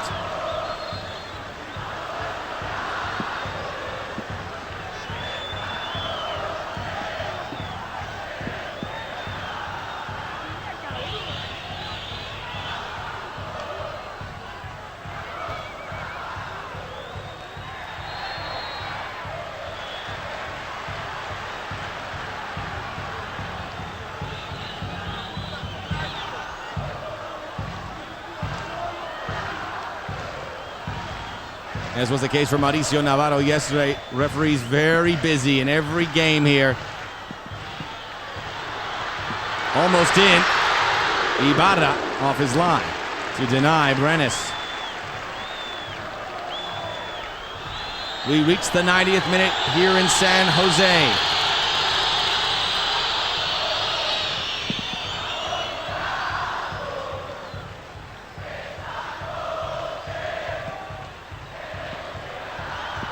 And again, home field advantage has not really been enjoyed from any of the teams in the tournament for the most part.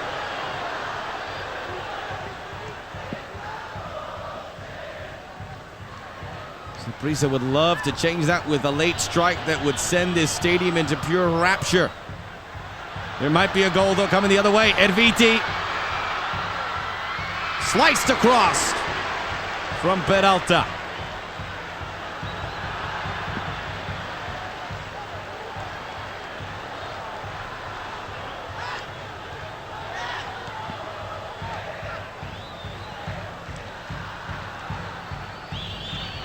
Stepping in again, Erviti. He leaves it for Joel Gonzalez. Gonzalez back across for Peralta. Initial advantage of. And now Monterrey will play it safe. They find some space for Morales. Near side, Erviti. They spread out, forcing Saprissa to chase. Erviti finds a little space between defenders. And another long-range shot that has been well offline.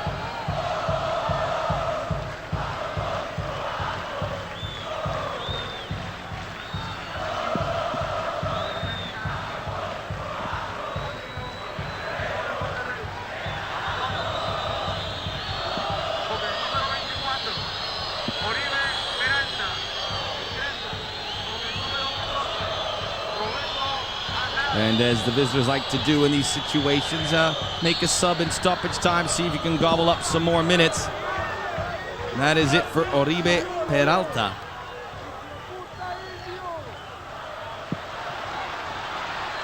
He was Jose Luis Mendoza, one of several homegrown players from Monterrey on this team.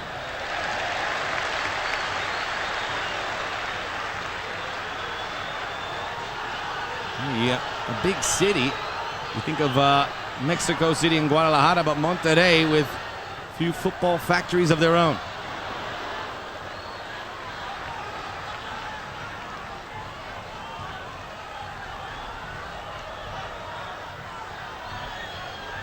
Nunez. Flag is up. Gomez thought he was just about to make it 3-2. Morales did the work defensively just in case. Good call. There's a little daylight there.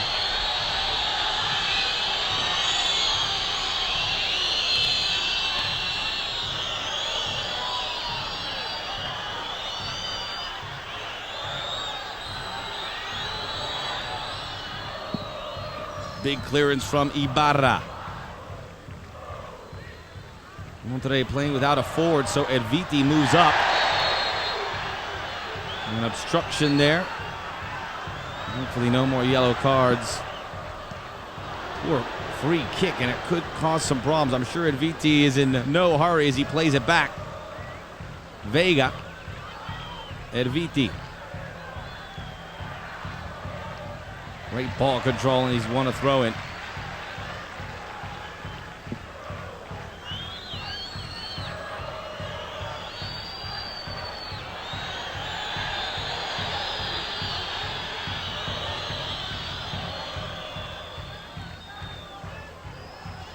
Erviti just short of the 18. Goal kick in the 4th minute of stoppage time. I didn't see the indication, but I'm thinking 5 minutes.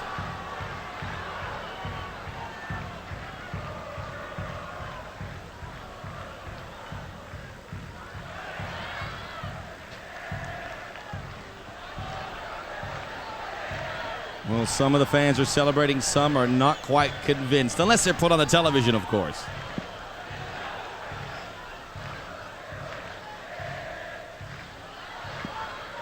Aleman.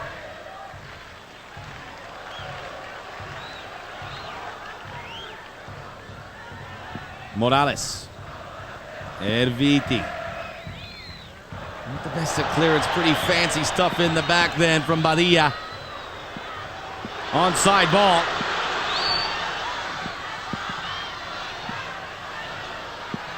Solis. Corner.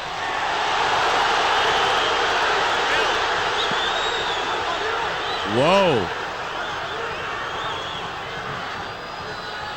Goal kick. Well, maybe I have to go check my eyes out. Maybe it took a carom off Solis, but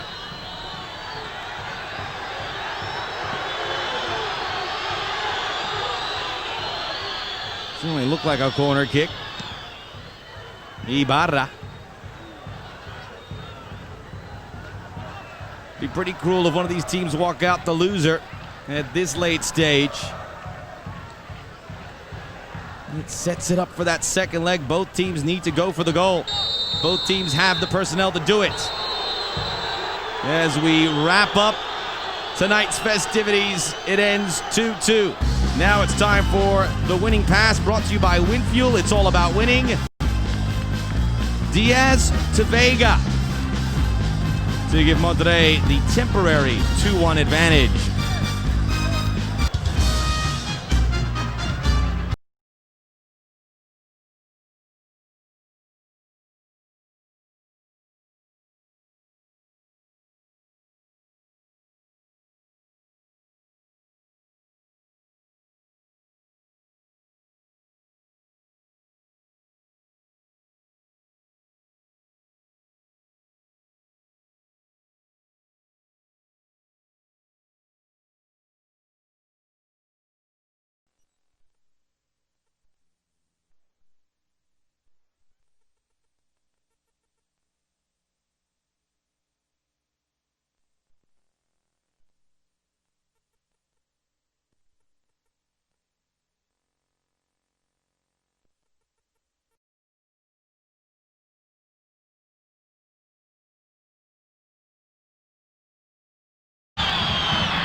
Good 1-2 on the near side, started by Drummond. And a great run by Nunez on the near side. All the way through, it's a goal! The flag, though, is up on Pablo Brenes. Oh! What a run from Andres Nunez!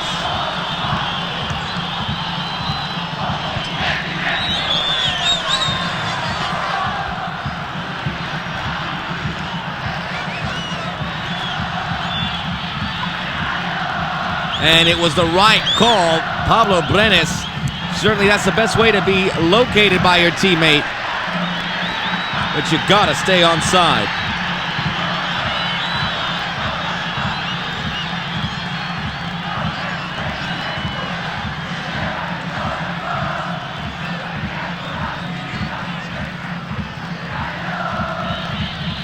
And down for Monterrey. It happened at the other end of the pitch, and it's against Luis Perez, who took a knock to the face from Walter Centeno.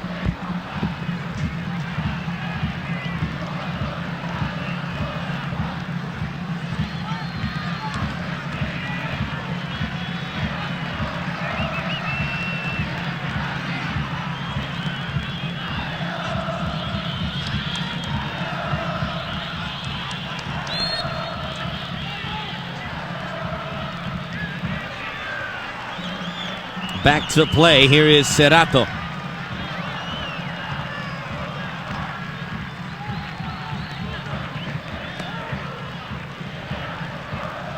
Vega, the Brazilian. Then it comes to Ricardo Martinez, who had a tremendous goal in that first leg. It was the first goal of the match.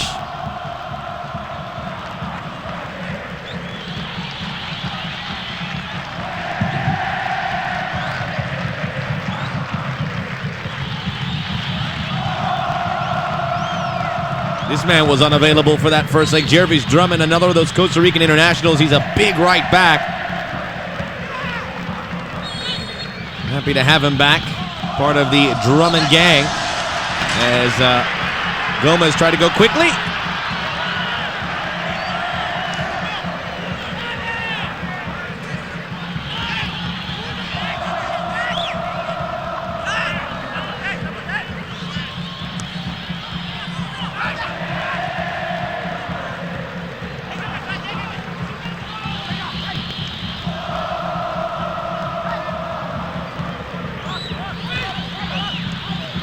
Ball won back by Bennett of Saprissa.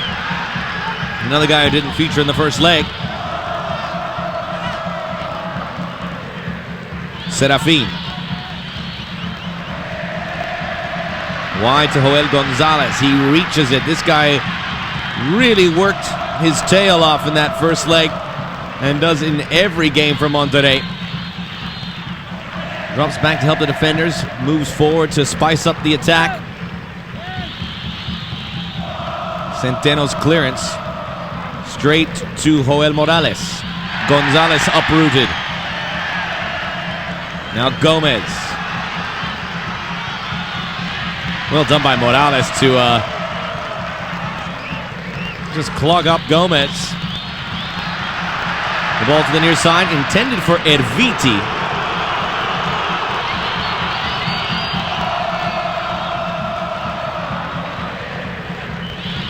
Good job by Badia. Wow. Andres Nunez came ready to play. Gets his ball off to Bennett.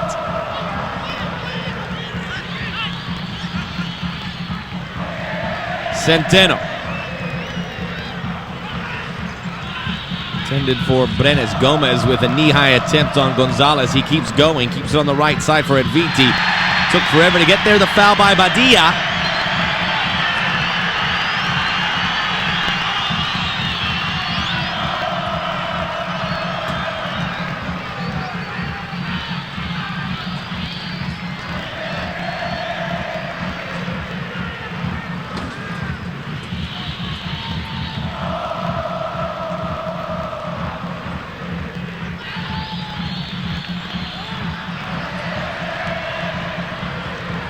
Cordero defends on Casartelli, who picks up the first corner kick of the match for Monterrey.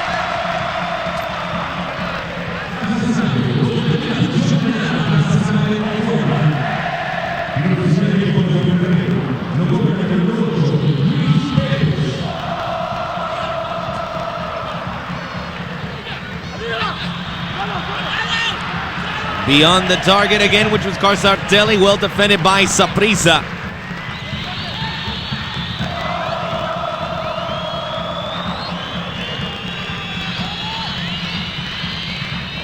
Still scoreless here.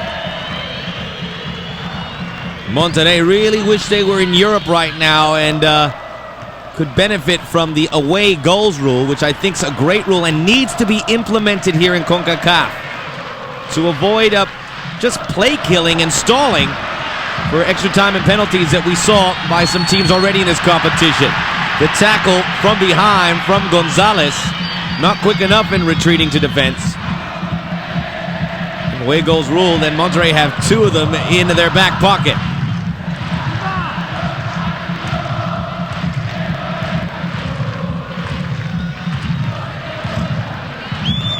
A run there by Juan Esquivel.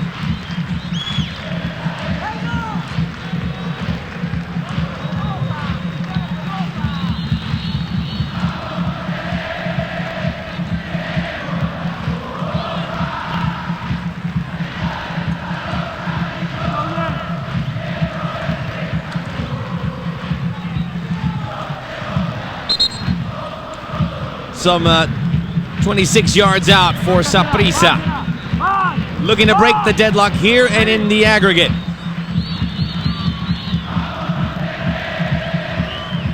Again, a spot in Japan in the World Club Championships awaits the eventual winner of this competition. There are 3 teams left standing. You're watching 2 of them. Centeno, one hop into De Dios Ibarra.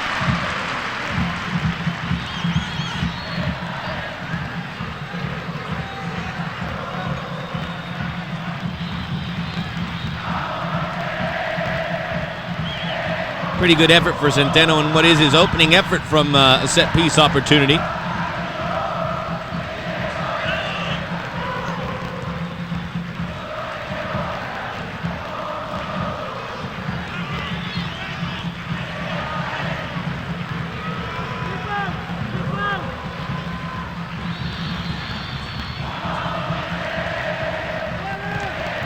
Brenes to Gomez.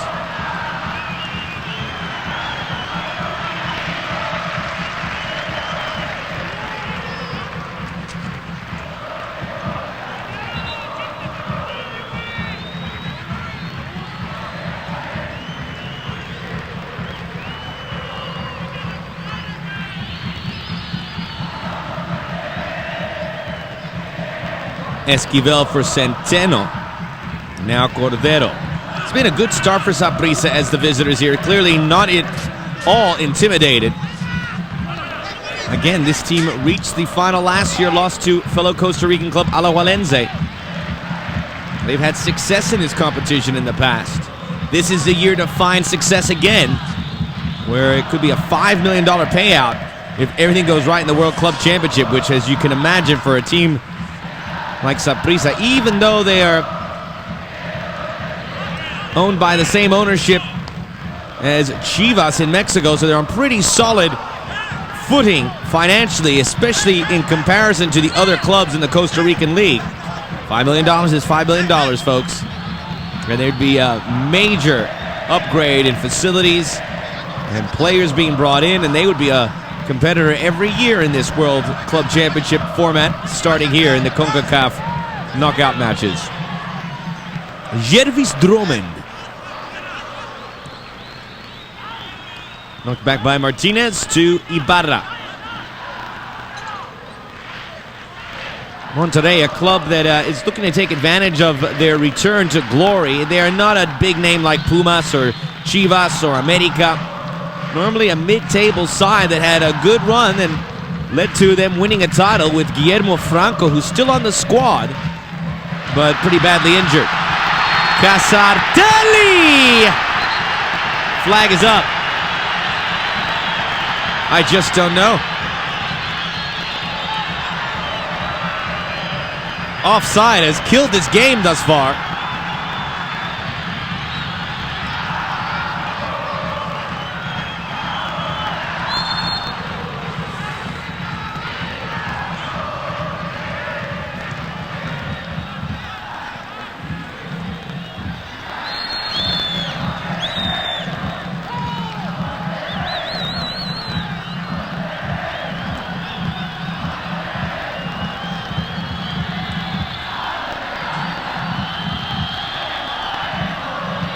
Cerrato for Morales. Estadio Tecnologico. Erviti got by two, shoots it. Pretty tough angle. They think it's a corner. The referee says it's a goal kick.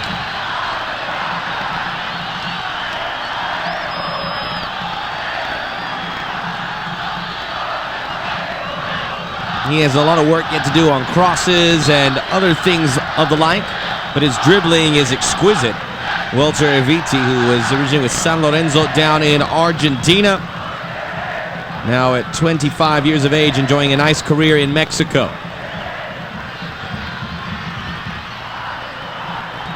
San Lorenzo is also the club that brought them Guillermo Franco. It's really unfortunate we can't see him here, because when Monterrey won the title, he was the best player in the league.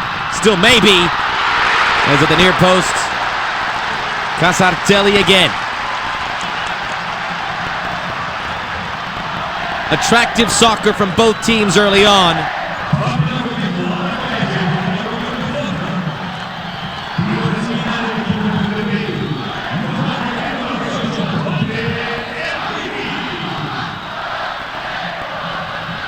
Moving right along in this match, halfway through the first half of action. Erviti.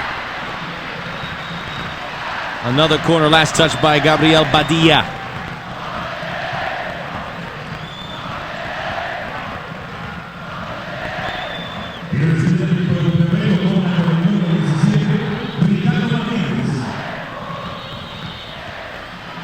It's the deck. Knocked up by Nunez. Kept in by Gonzalez. Monterrey go at it again. Erviti. His outlet is Argemio Vega. Vega, the Brazilian, most recent with America, the big name in Mexico City. Esquivel. Struck well. Here comes Bennett. An obstruction there from Serafin allowed Ibarra to creep on up and clear the danger. Drummond. And he discards Perez.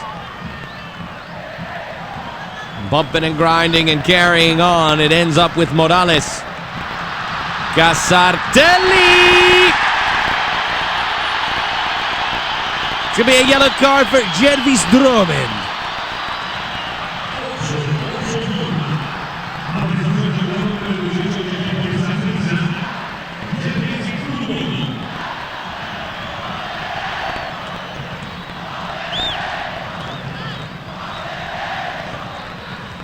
Touch the ball as he points at it. This missed time run. He usually is spot on with those attempts. And a great opportunity now for Monterrey to seize the advantage, I guess for the third time over the two legs.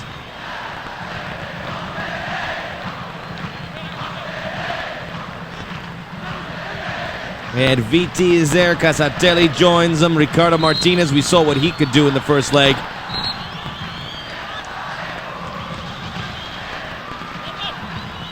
And it looks like it will be Martinez.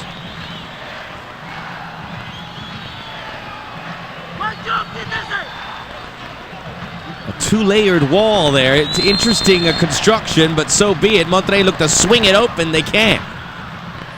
Martinez up the left side. Nunez. Boy, is this Andres Nunez a good-looking player? Number 14 for Saprissa. Likes to dig in, likes to fly up the right side. Here he is defending again.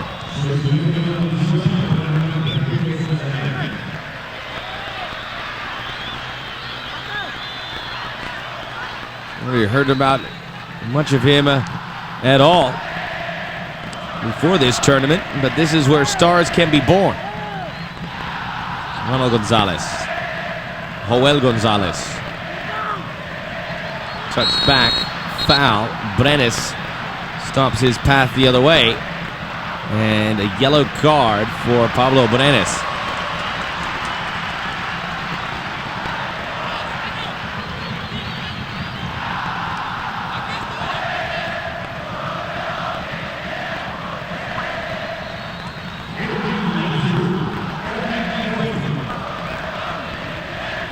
Brenes, formerly of the Metro Stars in Major League Soccer. Back to his native Costa Rica, where he feels a little more at home, as you could imagine.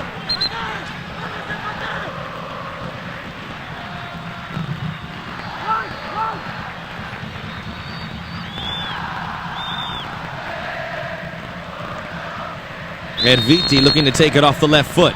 He will. Plays it across. It's headed out for a corner kick.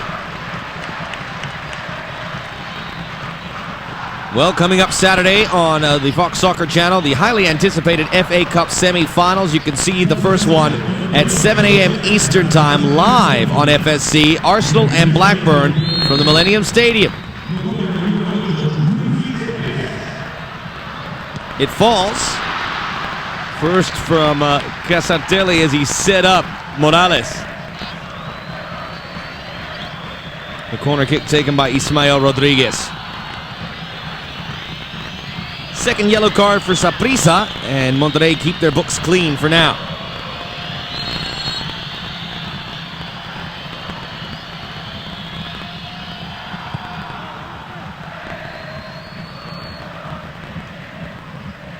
Centeno. Here comes Bennett. Bumps Serafin into his keeper. Centeno. Great skill. That's why he was playing Champions League soccer a couple years ago, but a cynical tackle and a red card. A red card for Walter Centeno, and unfortunately these kind of things have littered his career. And watch it here. Well, you know what? Start walking, my friends. That is Bush League.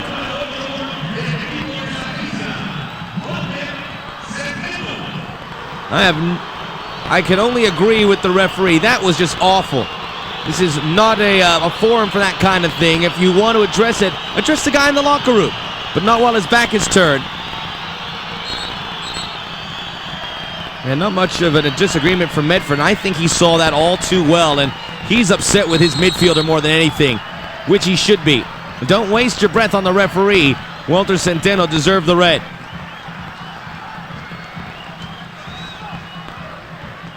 Just goes to show you how quickly things can turn. And now, Medford with hands on hips. It's unfortunate at the end of the day because Centeno, one of the more talented players in this region. That includes the Mexican and American players. But he does stuff like that, and now he's put an amazing burden on his team with an hour to go, and Saprissa, who were being adventurous, more so than these other teams that we've seen on the road. Municipal, when they played Monterrey, they went into shell and tried to defend and defend. Olimpia of Honduras did that against Pumas, and it certainly was hard to watch.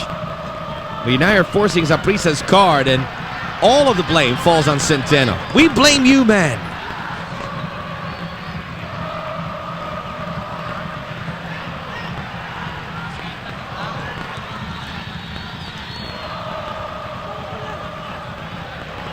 Patience from Monterrey as Saprissa bunker down. Gonzalez from Perez. Gonzalez crossing it in. Knocked out by Cordero. Erviti.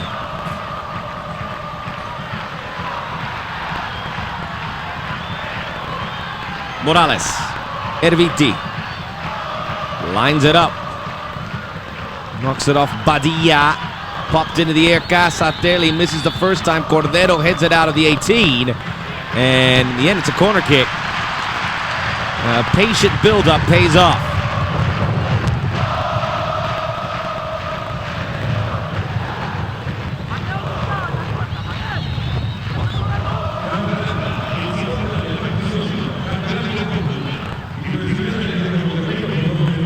All the cards going against Saprissa. 2 yellows and a red.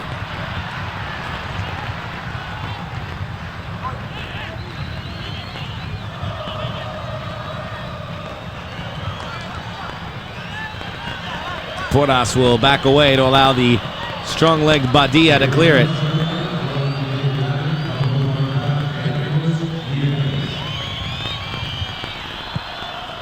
Saprissa completely made up of Costa Rican players, as is the tradition for Chivas in Mexico, where they're only Mexican players. They will follow the same guidelines. They are proving that they don't need any players from the exterior. The defending Costa Rican champions outdistancing the likes of Herediano, Alajuelense, who field South American players and sometimes even European players regularly. Badia, who does have the big leg, left it a bit short. Morales.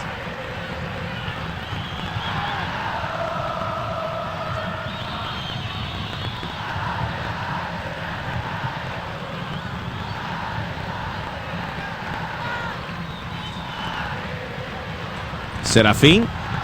Bennett. Casatelli brought down. Get up, says Hugo Castillo. Joel Gonzalez.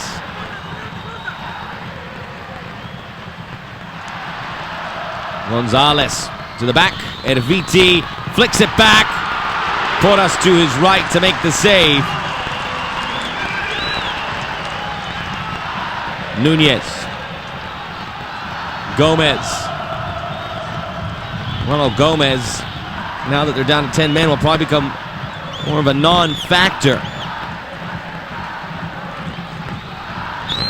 They do get him the ball that time. It's a nice little build-up. Flicked back by Erviti to Luis Perez.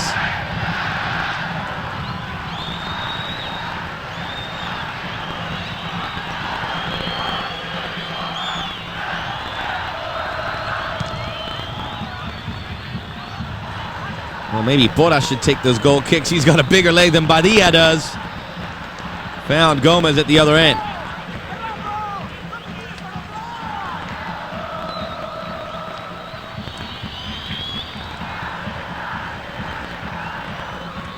Our referee Castillo, a little more fun-loving, better banter with the players as opposed to the headmaster routine that some of the referees sometimes use.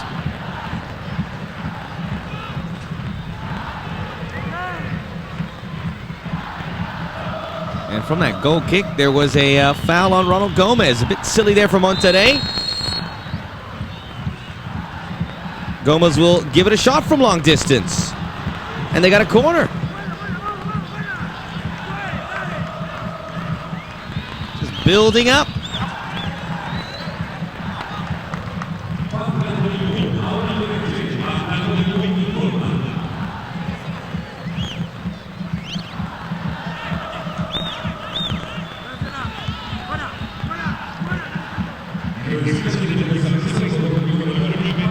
And it goes to Brenes, trying to cross it, but way too many Monterrey players to maneuver around. Bennett, Drummond.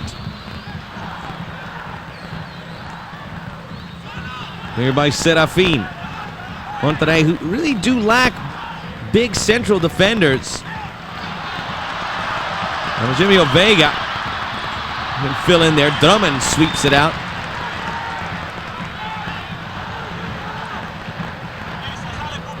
Ismael Rodriguez.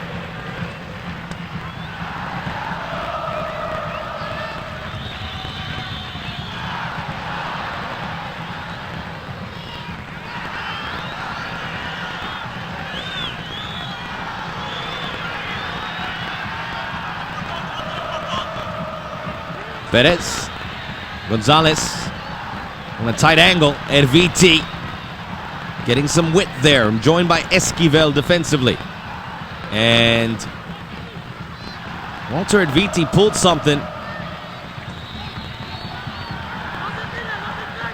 He's at it again. Looks fine to me now as he crosses it in. Headed out by Drummond.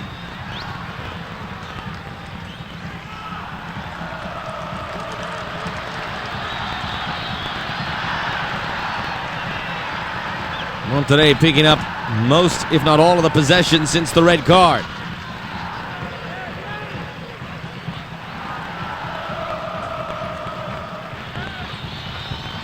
Gonzalez.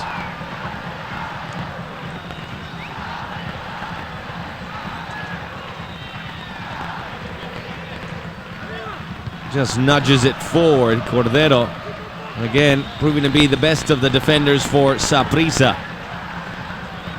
At least stay-at-home defenders. Played across. Now in, off the foot of Martinez. Porras collects.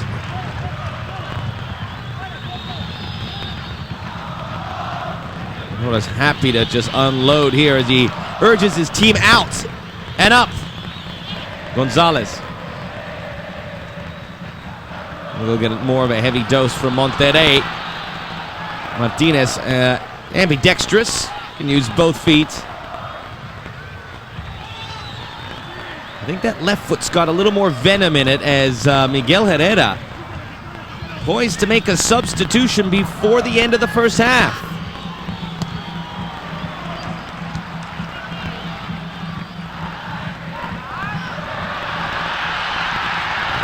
Martinez, short for Erviti. Cordero, Badia. Soft little ball in for Bennett. He loses it, but Drummond's backing him up. Still Saprissa just can't get this ball out of their own end. Again, Drummond with a good tackle. Now they'll get a better chance. Nunez with space. Plays it into space. Silky smooth Andres Nunez.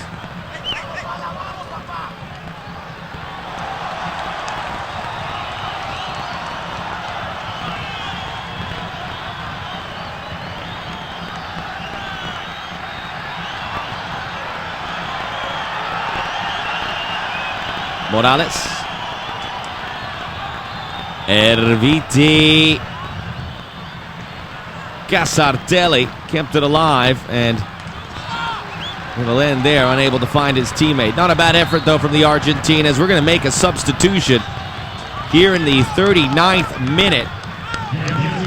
The man up on the side is Oribe Peralta, a striker, and they're going to take out Joel Morales. Morales, a flank defender.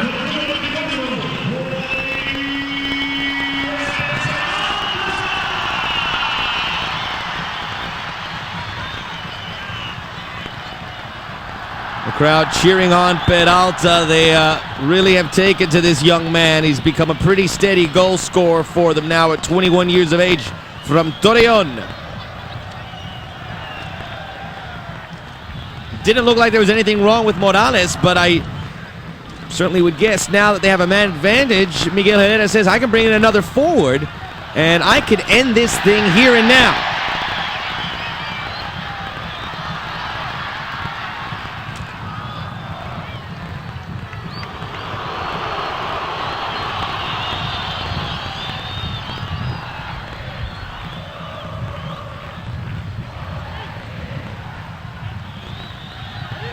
Crossed in. And away by Nunez. Looked dangerous, but I think he had a pretty good clearance on it.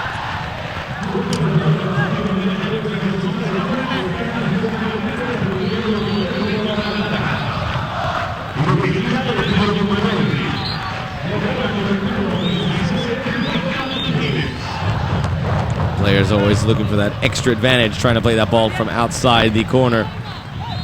It'll be whipped in by Martinez. It's there! It's in the back of the net! Carlos Casartelli!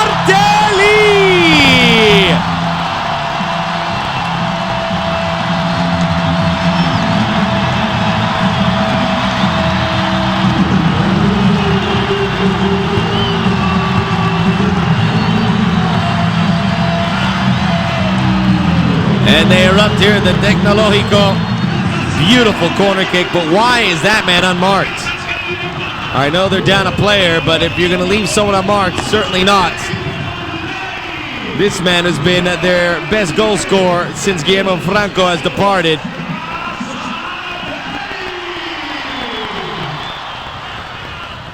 And things looking bleak here at this stage for Saprissa. They're under attack again. Martinez.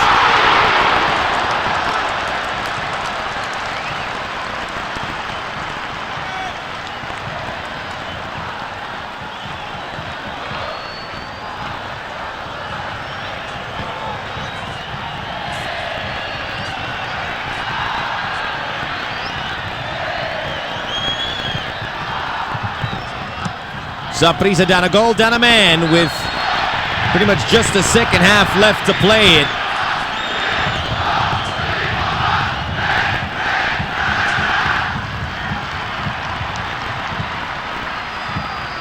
These calls go either way, but Serafin out of control.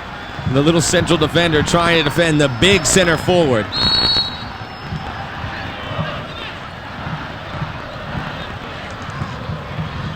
Played to the near side, Nunez.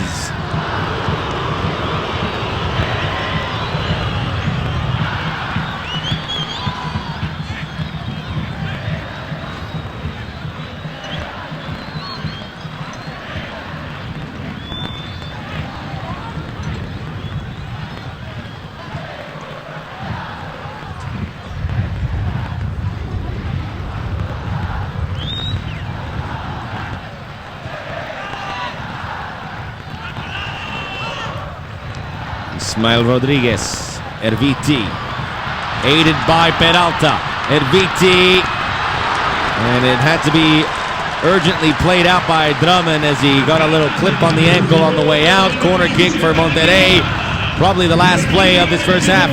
Maybe we've seen the last play of this first half. Monterrey must be urgent here as well.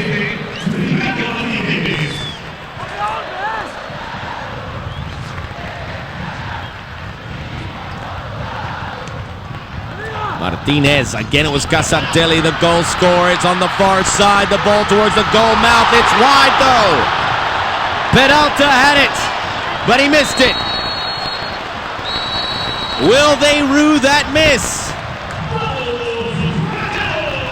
The first half ends here, and quite a finish here at the Tecnologico. They were up a goal, this close to going up two. The first half substitute reaching back and kind of clearing it away after Erviti had the momentum from behind. 1-0 Monterrey halfway through this semifinal match.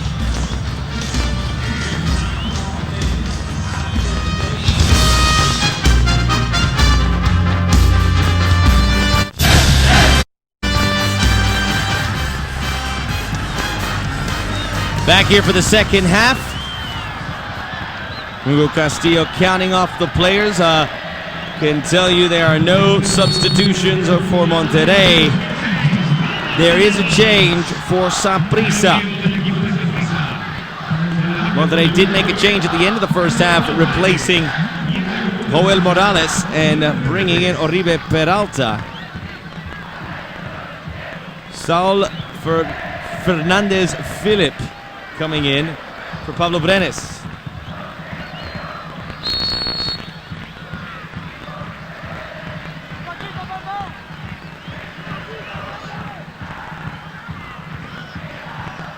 Let's call him Sal Phillips. Just because generally you would think if you're doing a game featuring a Costa Rican team, you wouldn't have a guy whose last name is Phillips. You wouldn't have a guy whose last name's Drummond. So let's embrace it and enjoy it. Not a bad ball. That time from Jose Luis Lopez.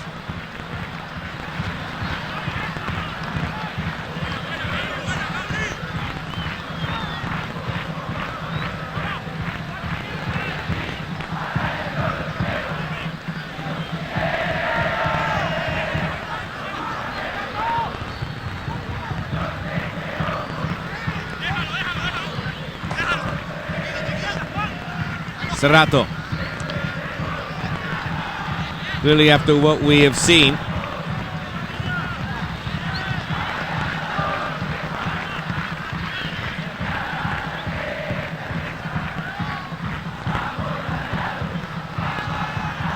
Gonzalez with the throw, and now Monterrey up a goal.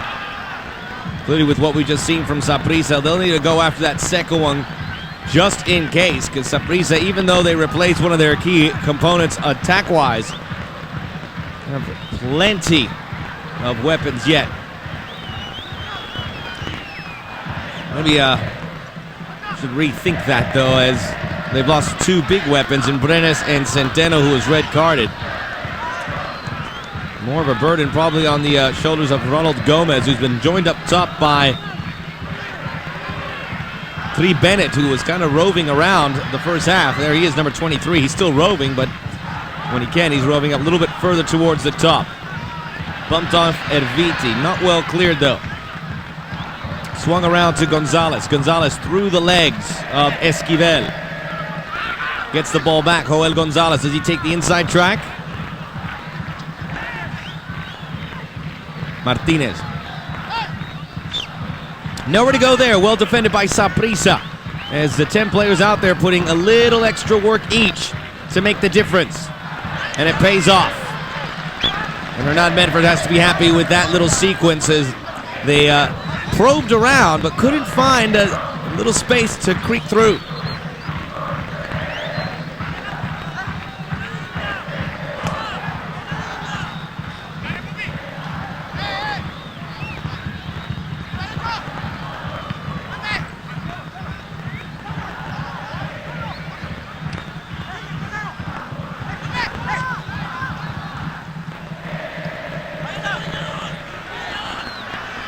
Good series of touches. Comes out to Gonzalez on the near side, hugging the sideline.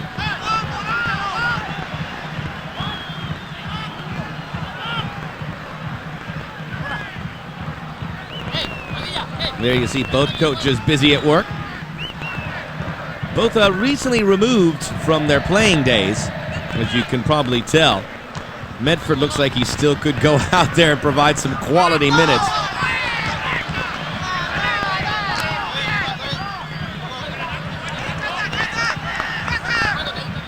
One of the big names from Central America the last few years. I think you mentioned Hernan Medford from Costa Rica with Paulo Wanchop from Honduras. You name a guy like Carlos Pavon. From Guatemala, a little more recent with Carlos Ruiz being their best player, with Juan Carlos Plata right with him.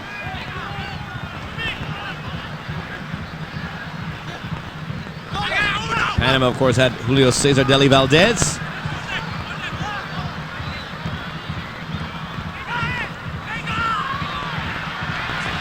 And El Salvador with Mauricio Cienfuegos.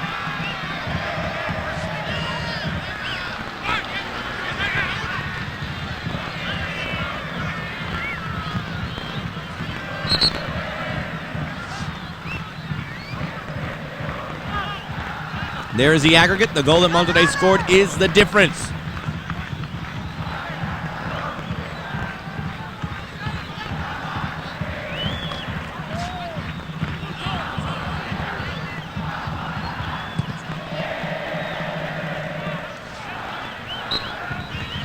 This time it's Cordero clearing for Porras.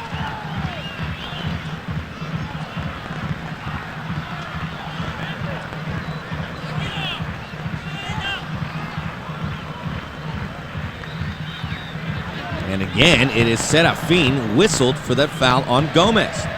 Gomez has got a corner kick. Gets something from almost nothing there.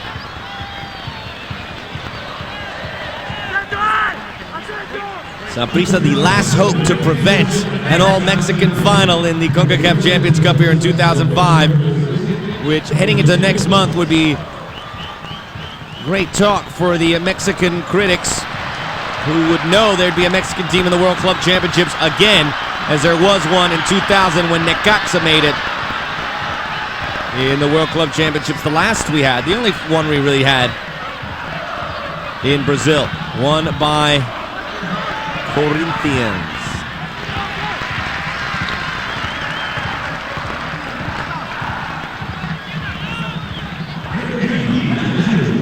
Isn't that interesting? We have the World Club Championships, and in the end, the final becomes a Paulista Championship.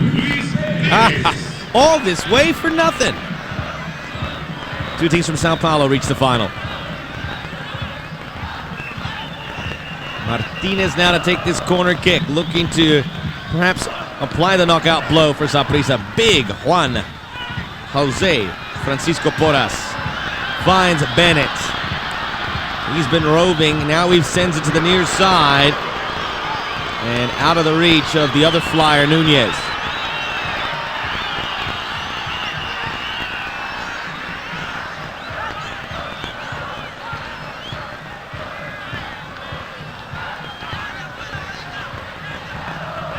Dangerous ball, but it gets through that time for Perez.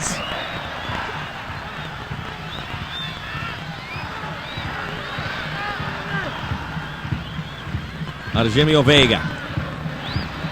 Trying to stamp it through. It was intercepted by Jose Luis Lopez. Saprissa left with very few cogs in their attack.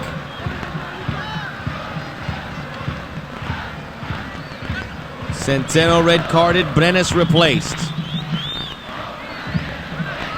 This is really going to test the savvy and the know-how of Hernan Medford to see how he responds here with a man down, a goal down. If he somehow on the road could just keep his team in it long enough, we shall see. So far, so good. They have not leaked.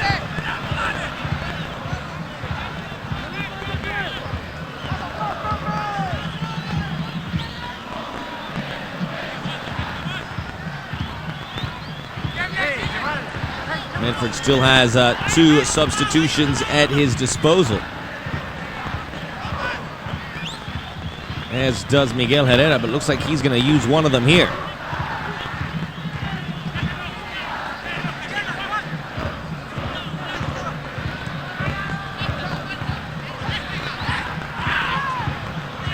Nice work from Cordero. He just swiped at that ball. Gomez.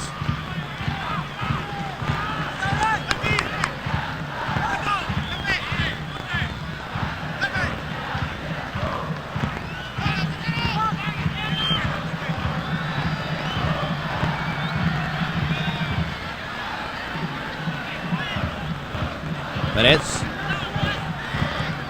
Serafin. Casartelli. Showing the skill. Soft touch. Gonzalez. Tempted by the half volley. Slips under the foot of Perez. Gonzalez. Again, they get trapped here on the near side. Gonzalez given the majority of the touches, but they found some space. Perez. Corner. Lopez that time clearing it away, and a reminder on Saturday, Bundesliga action on the Fox Soccer channel. when Schalke look to get back on track and back to the top as they host Hamburg, 10 a.m. Eastern on Saturday.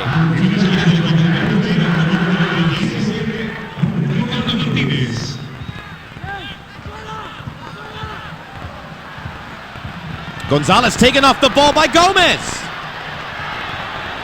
Gomez puts the ball across for Bennett. The two of them causing problems.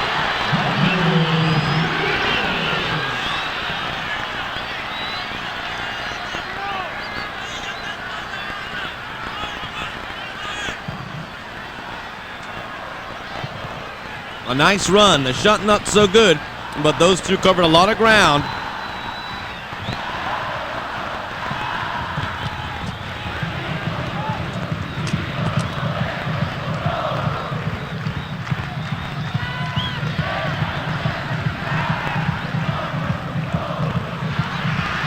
Controlled by Peralta, but only for a moment.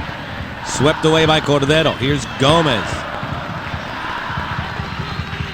Good holding central forward. Can buy some time for the rest of the team to join him in the attack if he gets more possession.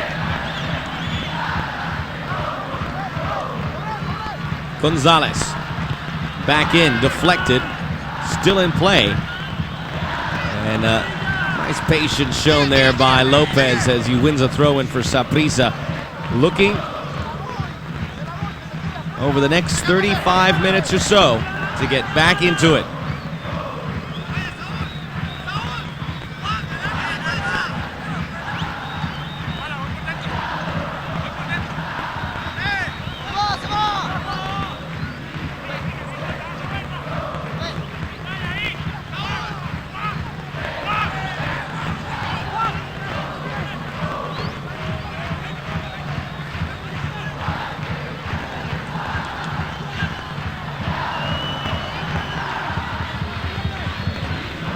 Perez. Gonzalez. Martinez. Gonzalez, again, a very active body out there as the cross comes in from Martinez.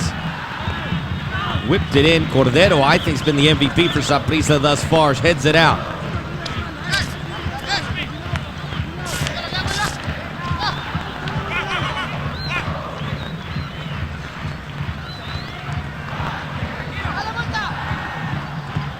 Serrato. Serafin. He has to be one of the skinniest central defenders you'll find, especially in a big league like Mexico. Paulo Serafin has all the talent, plays wonderfully. About to turn 30 years of age from Mexico City.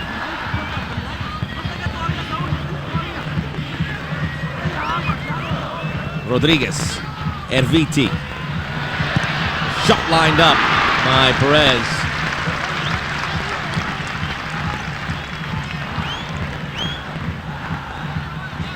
Luis Perez, another player from Mexico City, just 24 years of age. They provide some good skill in that midfield. I mentioned Mexico City, and obviously most of the players from throughout the Mexican League will come from Mexico's biggest city. Erviti charges forward. No foul. Perez to a wide open Martinez.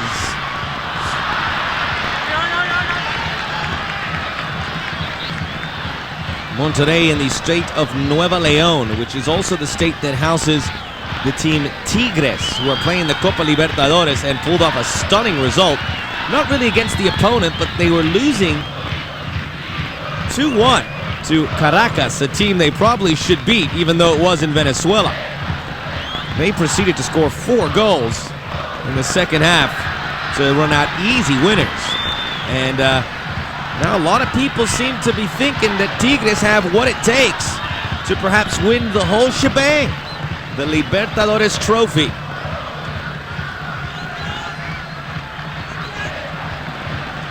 Miguel Herrera, the coach of Monterrey, seems to be one of those people believing that they can do it.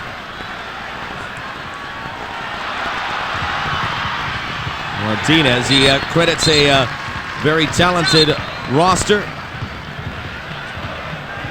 is the main reason.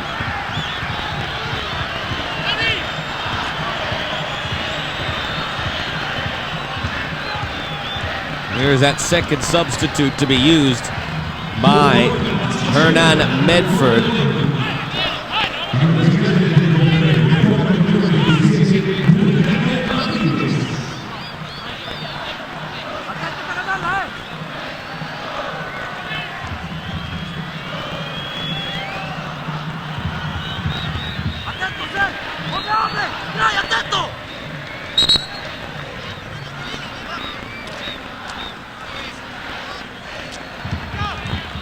Ricardo Martinez to take this corner kick.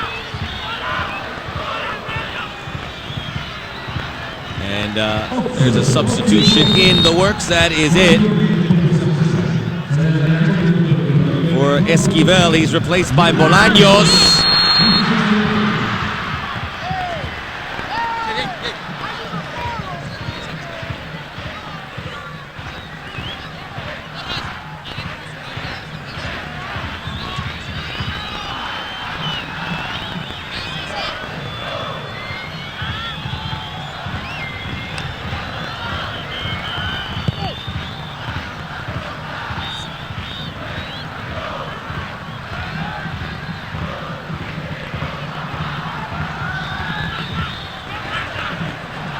Ball lifted into Bennett, but there was no one in the follow-through. Martinez. Serafin.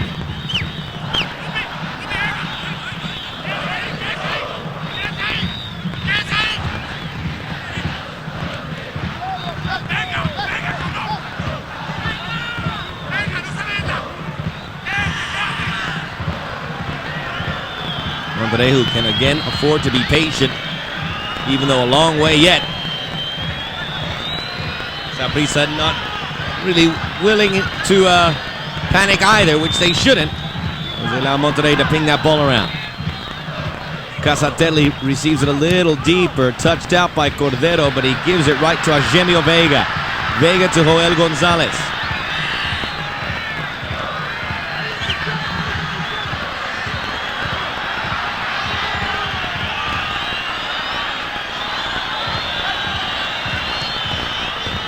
Lifted by Gonzalez. Here's Bolaños, the man who just came in. Guy who started from the beginning in the first leg. Look at Gomez as the pinball. Bouncing off Gonzalez. No match for him physically. Argemio Vega, a little bigger and stronger, able to match up.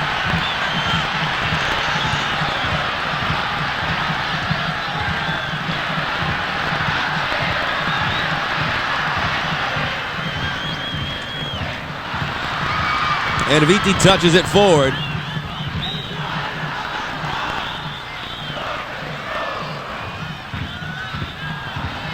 Sal Philip.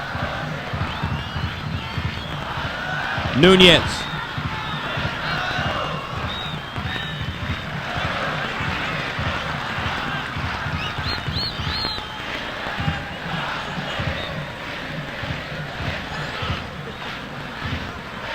Lopez.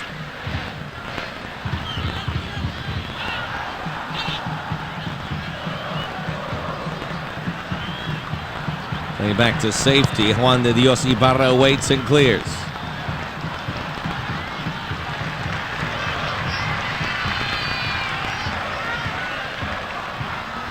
Still looking pretty cool as time starts to become an issue here for Hernan Medford. Many people just see him as a easy fit for a coaching post, and soon hopefully to be one day coach of the national team. Saprissa with another late challenge. They have picked up all the cards thus far. And Hugo Castillo, our Guatemala referee, will have a word with, I believe, Jose Luis Lopez. Monterrey again without a card.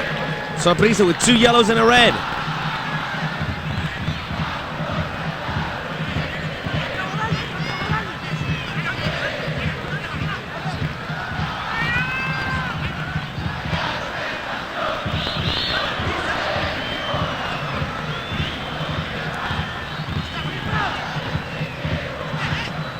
Getting the ball wide is Perez. Plays it back to Martinez.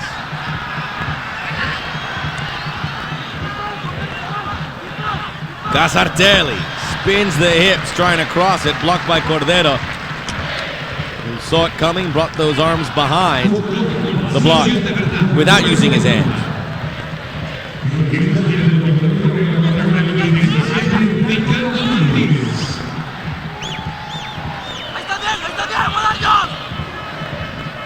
Martinez. Ooh, it's there at the far post. It's cleared now by Cordero. Porras dropping to a knee, able to deny the effort.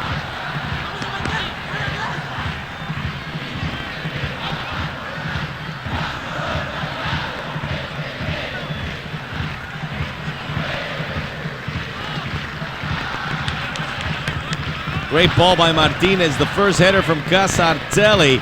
And the man at the far post there was Serrato.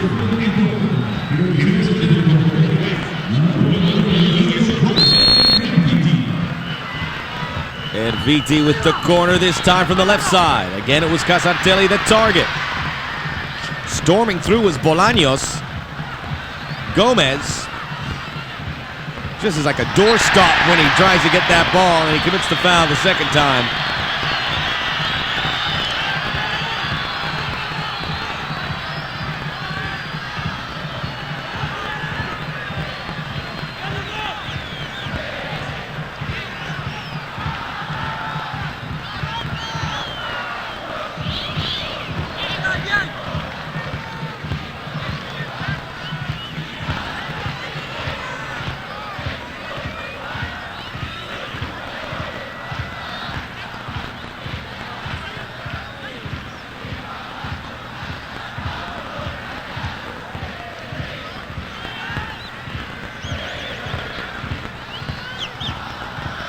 Around the horn it comes again. Argemio Vega mistouched. Lopez loses contact, but he was fouled.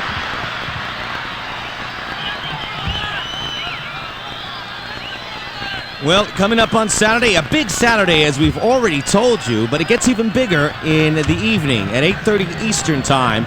Major League Soccer as the Chicago Fire meet the San Jose Earthquakes. That'll be live on the Fox Soccer Channel.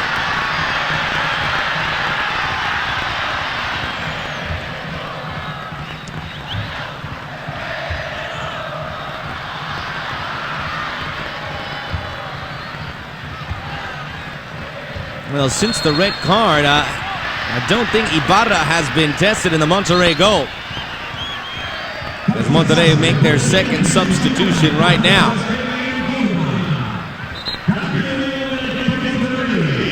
That's it for Ricardo Martinez. And the man coming in is Roberto Andrade.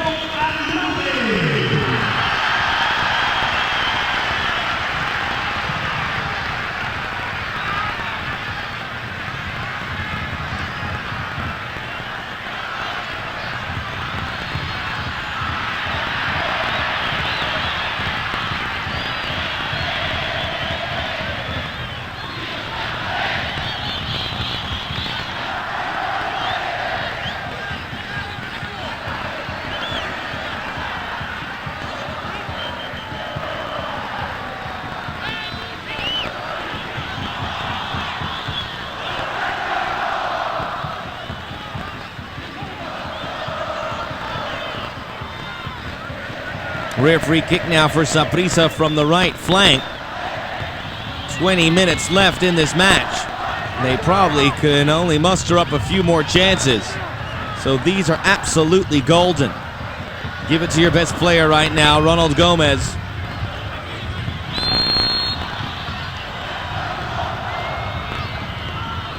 Gomez puts it in, not a bad effort, but a little high.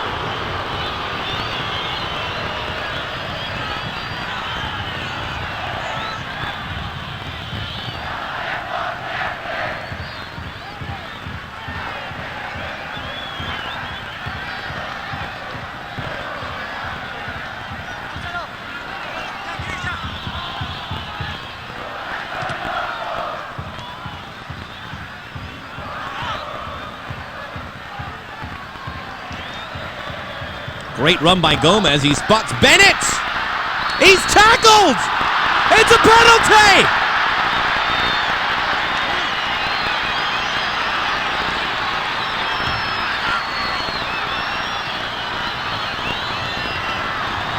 What can you say about this? He was tackled. Watch.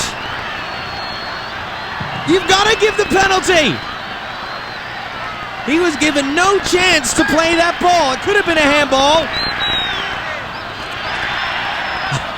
I don't know what you say.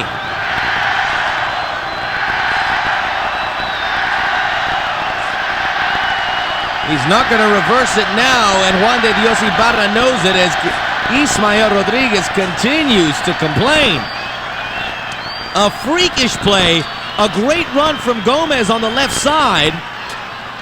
And what is Porras doing up there? The keeper ran from the other end to have a word. What a disaster for Miguel Herrera.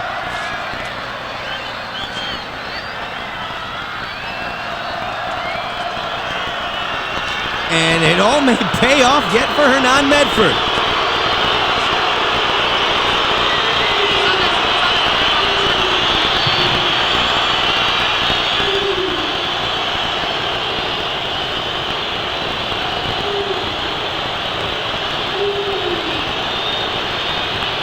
Looking to give the Purple Heart a pulse.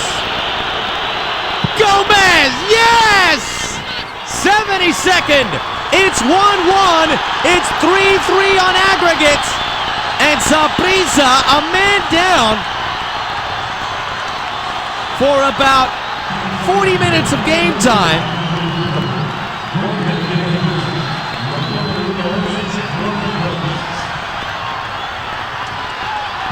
Great finish. Never had a doubt.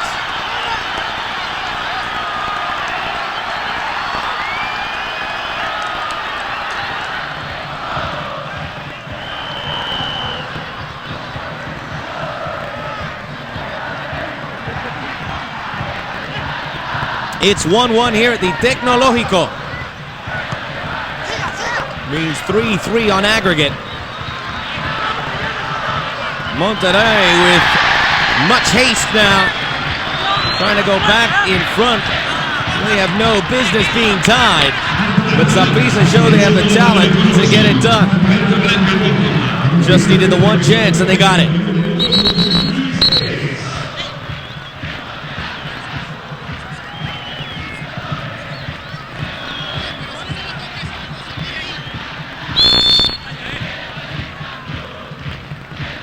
Andrade. Gonzalez. Wow. Peralta and Casartelli continue to miscommunicate. Peralta may have taken that off the head of Casartelli, who was wide open, feet firmly set, and onside.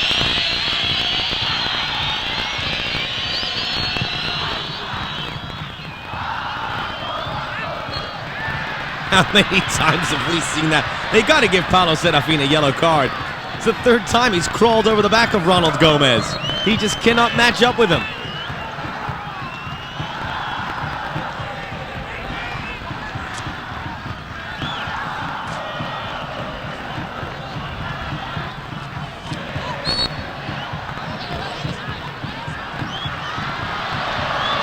Andrade.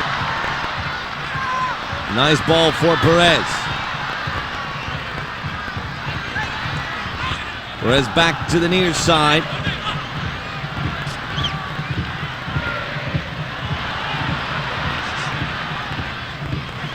Perez cannot move away from the pressure of Lopez. And nicely cleared by Lopez the second time around, but it's back to Monterrey.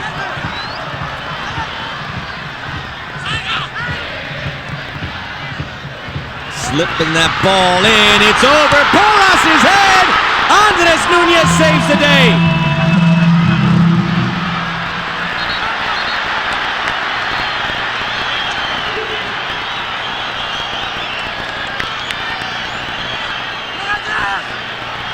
Erviti snuck in behind and probably thought he had the goal to send them through, but Nunez, Johnny on the spot. Johnny and Jimmy and Steve on the spot.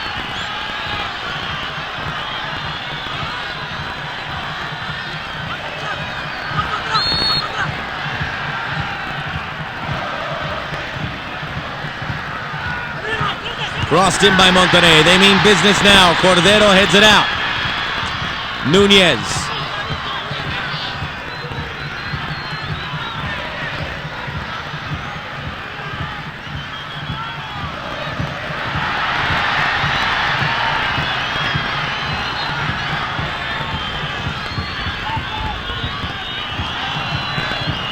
Extra time would be a huge win for Saprissa. Penalty kicks would be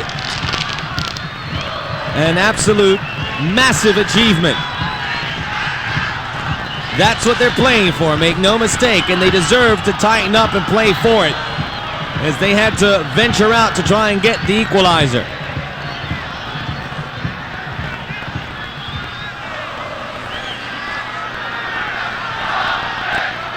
Saprissa, the beaten finalists in his tournament a year ago, looked to match their achievement from a year ago and one-up it. Still a long way before they could do that. Andrade through the legs. Perez. But Gonzalez flat-footed.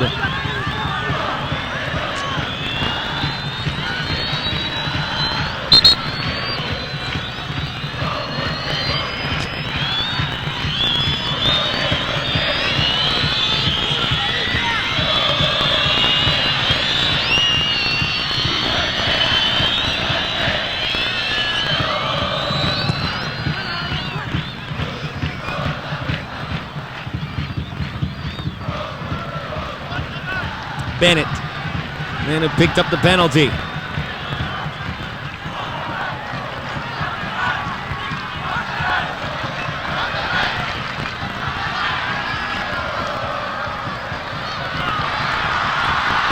And Serafin felt the contact, went down, and another yellow for Saprissa.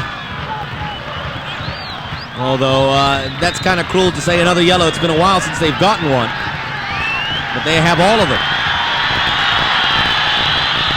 And it looked like it was Lopez nipping at the shirt.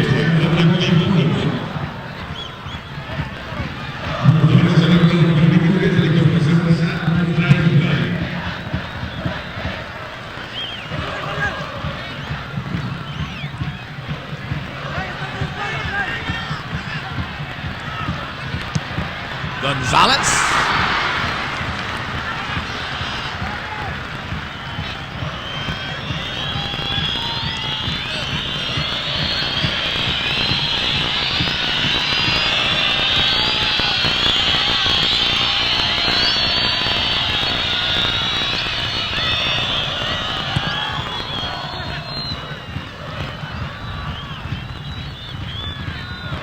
Erviti. Oh, the meat of the sandwich there as he took a rib shot from Bennett.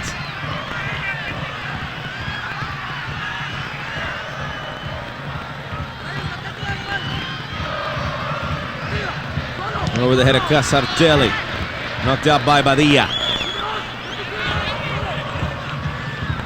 Saprissa almost there to clearing a major hurdle. Andrade. Gonzalez whips one in, a high towering cross. Nunez would get underneath it. Now Rodriguez in front of Trey Bennett.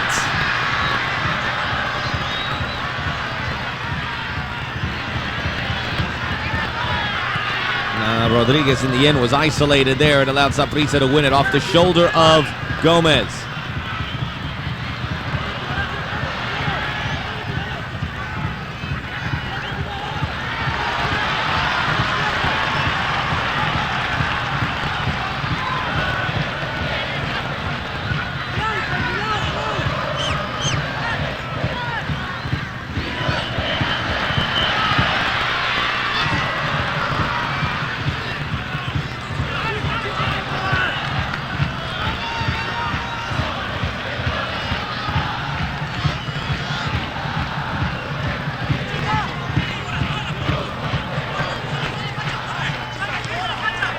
lot of the same for Monterrey. They've lacked an edge, especially in finding new creative ways to attack, getting bogged down on the right side. The left side's been a major disappointment. Now Porras clears it. Gomez one-on-one again. But here comes some help from Monterrey. 1-on-4, just like that. Perez bumped off the ball by Bennett.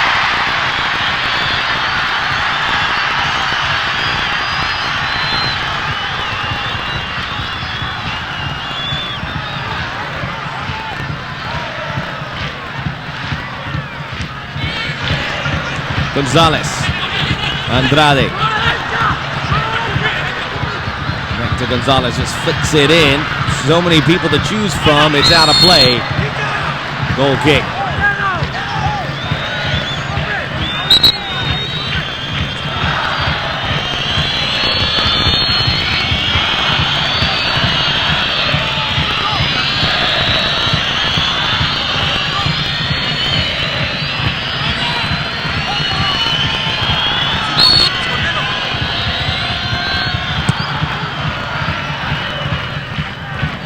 Big clearance there. It's won by Gomez just beyond the midfield circle. Bolaños.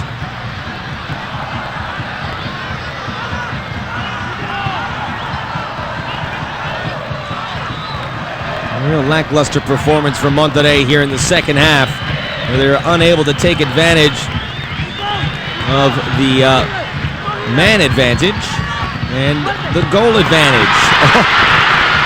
Two shots from Erviti. Flicked him on both times, and the old man, Jose Francisco Porras, who barely has any knees left, able to deny them, and that's why he's in there in the big game.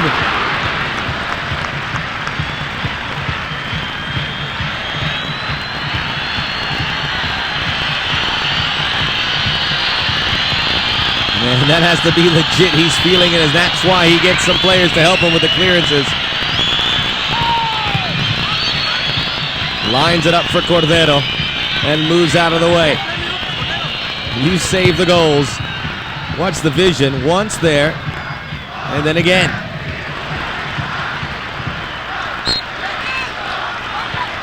And for good measure, the dive.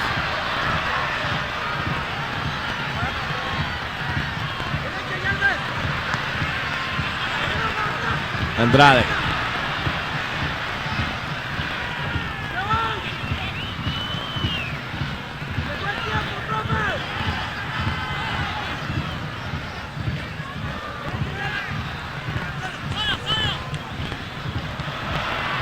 That would be cruel, wouldn't it? And there's a penalty award. I gotta tell you, Hugo Castillo, I think, has done a sensational job refereeing this game. Sensational.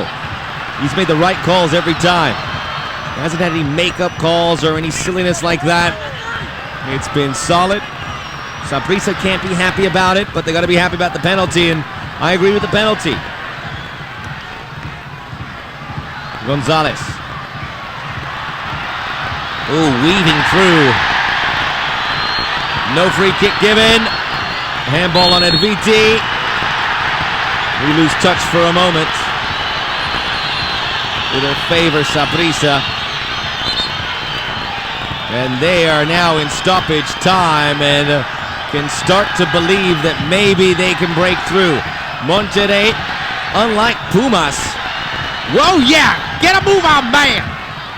Come on! Pumas, you see a certain edge. There's a fear that the opponents must feel when Pumas walk on the pitch. I don't think that's the case with Monterrey. An undersized team, especially defensively, without some of their big-name players. Saprissa never lost confidence. Monterrey don't play in a high altitude like Pumas do either. So it's not as intimidating as a venue as what DC United had to face.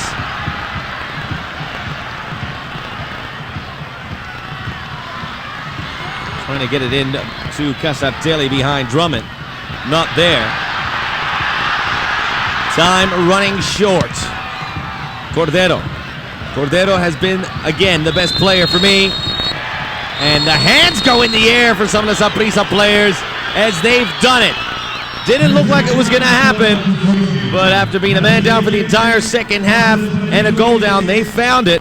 And this was the moment, the winning pass brought to you by WinFuel. It's all about winning, leading to the penalty kick, which led to the goal. WinFuel, it's all about winning, and we are going to extra time to determine who will the winner be.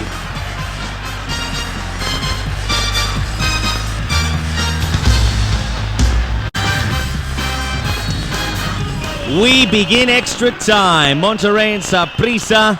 Monterrey on 3 occasions over the 2 legs broke out in front, only to see Saprissa pull level. The 3rd time they scored. Here tonight, they figured that would be the one that would get them through. It was against a 10-man Saprissa outfit, but they were unable to protect that lead. The Costa Ricans just will not die. Andrade. Monterrey from left to right. There's the aggregate.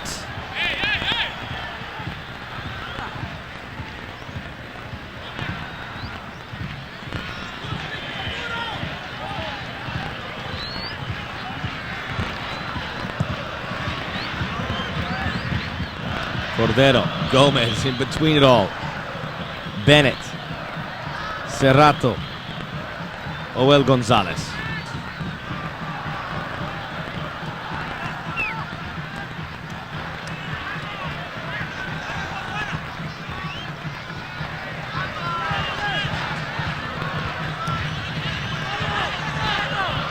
Santelli was not going that direction. Saprissa will send it back for another goal kick.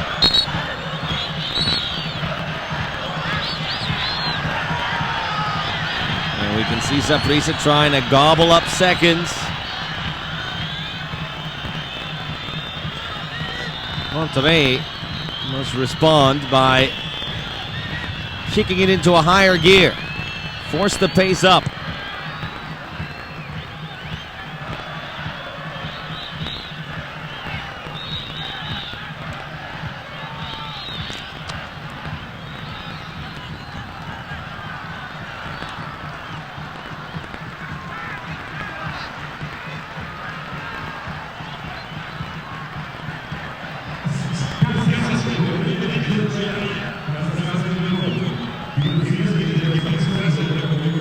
Saprissa, owned by Jorge Vergara of Chivas and Chivas USA fame. Gonna bring Mr. Vergara even more joy for a spot against Pumas. Will it be Monterrey?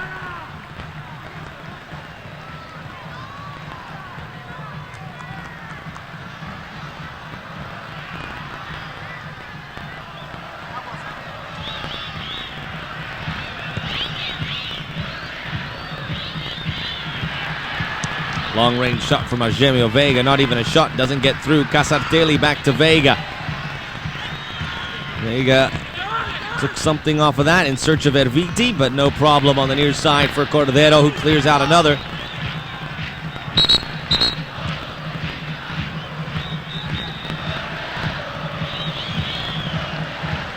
This will be the final substitution of the match.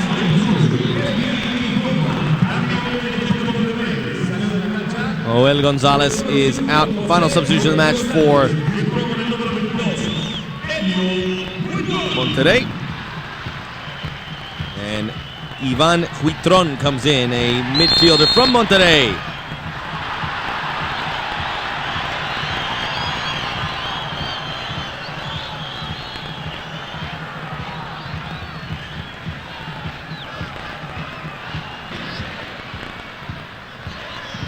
Gomez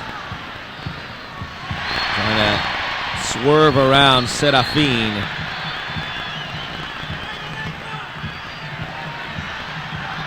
And Gomez gets a yellow card, a silly yellow card, because you're toying with potentially missing out on a final here.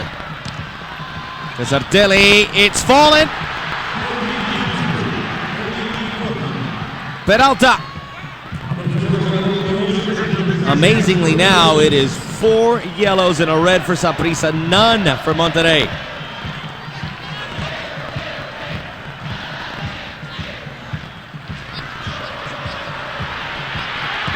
Ervi! Viti!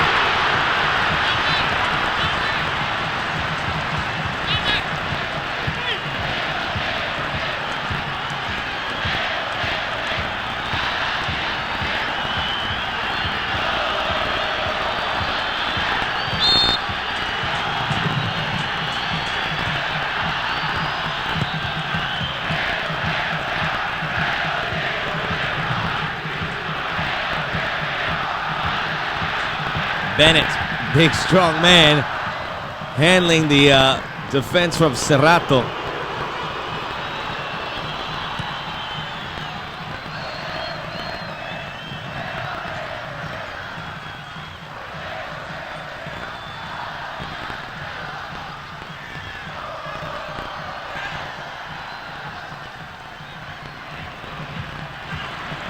Huitron, man, just came in.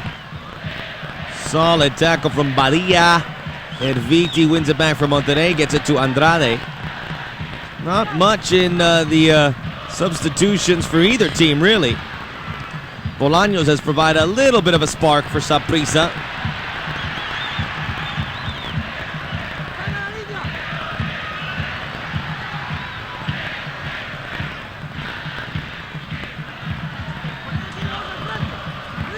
Flicked in there, Casartelli stretches.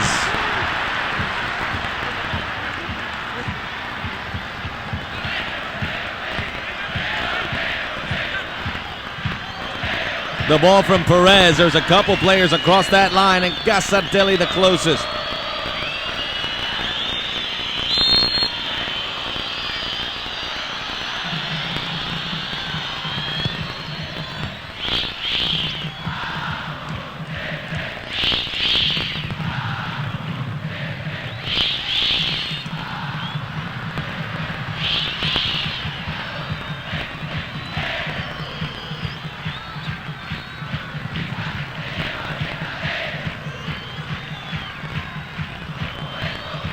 A free kick for Saprissa. They will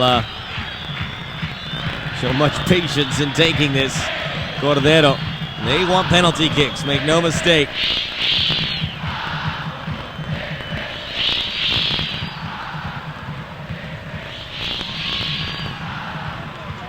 Badilla loses it.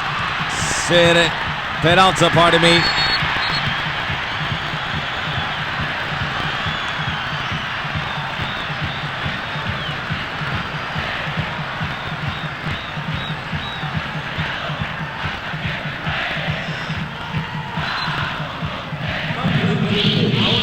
Jose Luis Lopez, who was taken out there.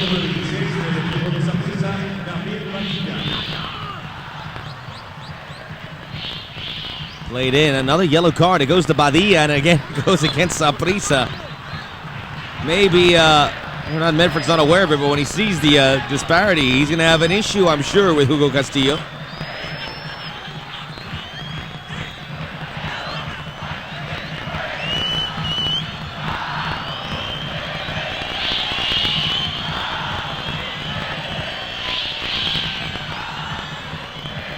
First leg of the final on May the 4th.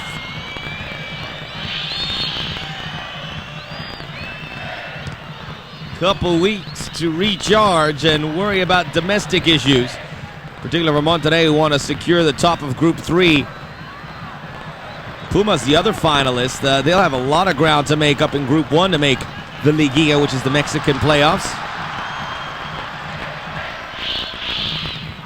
As we said, Monterrey without Pablo Rochin, without Guillermo Franco, without Mexican international Jesus Arellano.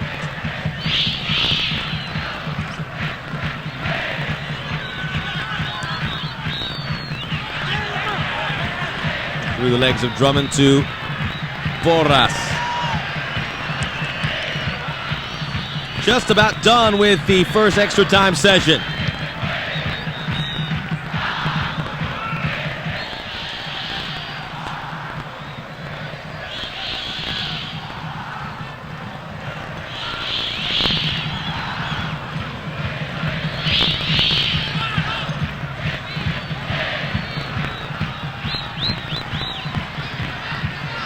Badilla, Philip, Bennett. Sounds more like the Welsh rugby team than Costa Rican soccer club. Philip to Bennett. Andrade. I couldn't handle it though. There's Perez. Erviti turns. Plenty of congestion. Tries to go over it. Goes over everything. The first extra time session ends. Saprissa that much closer to their ultimate goal, which is the penalty kicks. Monterrey look to prevent that over the next quarter of an hour. We shall return.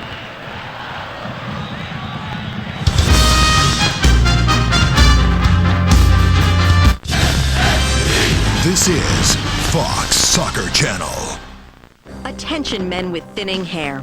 The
Here we go, second extra time session.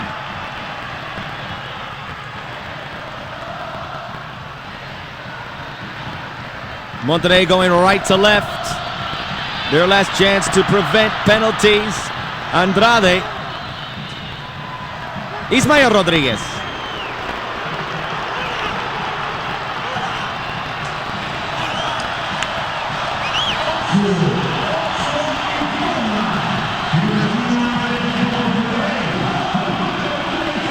VT with another set-piece opportunity.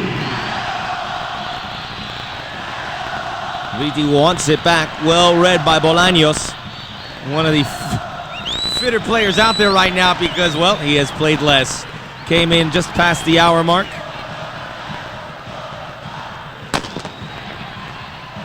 But in the end, it's put in already a half of soccer. Maybe it will probably put another 15 minutes under his belt.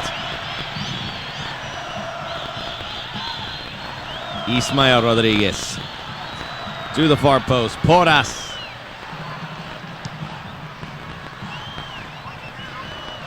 Promptly sends it upfield to Gomez. Smash, boom, bang. Gomez, who picked up that yellow card for that silly little touch of the ball. I don't know if Hugo Castillo can give him a yellow here, as his view was a pretty poor one. Cerrato. Gomez didn't see much of it. Can't really blame him for it. Picked up and in and across, and Perez couldn't reach it.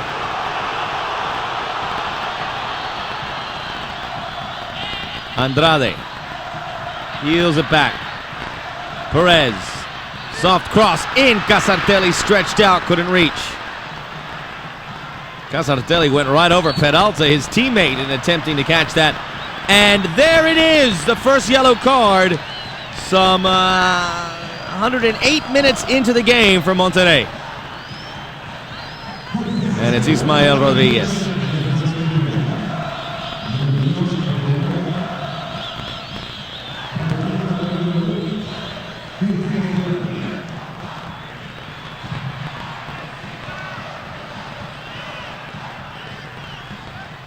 Rodriguez, Serafin,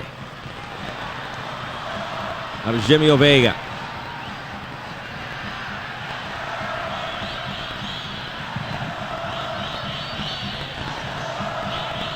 It stayed in play, but an attempt to keeping the flag down, conceding possession to Saprissa, but only for a moment. Argemio Vega's ball into the spokes of Jervis Dromen.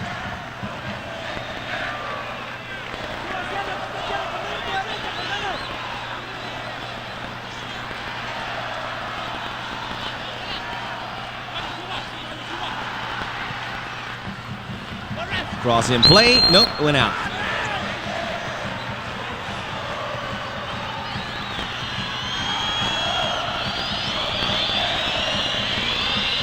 All sorts of work for Porras. Very little for Ibarra at the other end. You got to give credit to that man for keeping his team in it.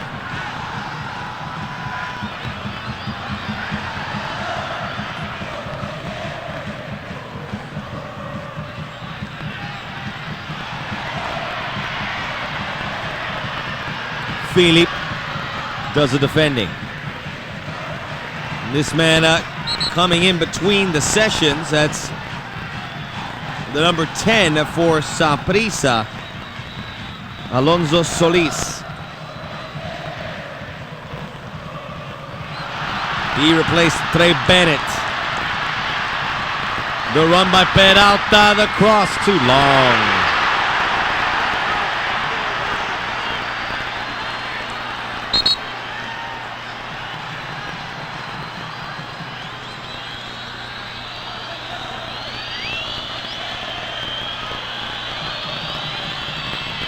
Good run by Peralta, but he tried to force it in there.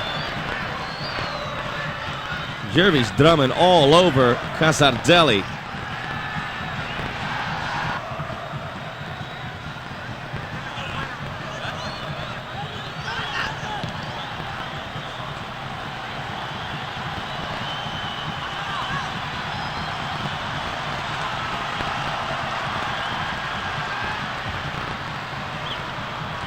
The leg of Nunez.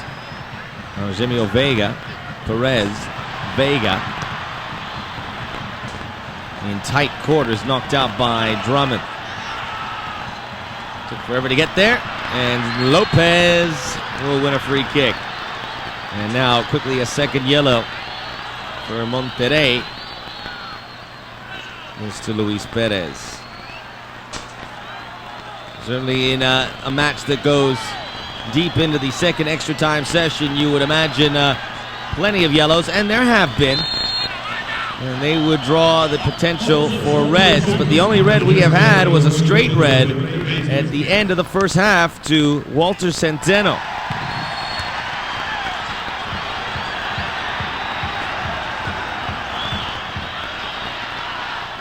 Mentioned away goals rule.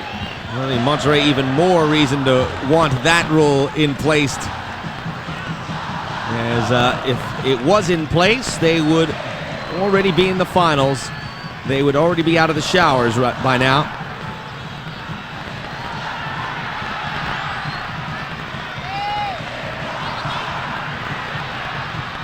Andrade.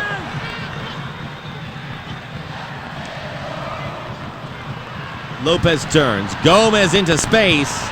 Still plenty of wheels. He hasn't had to work all that much. He's been sitting as a spectator at the other end. This is what led to the last goal for Saprissa. Solis! Oh, it's just wide! A chance every 30 minutes for Saprissa, basically. But that's all they need. And every time it's Gomez weaving the magic, doing all the hard work. How close was it? He lost his footing there.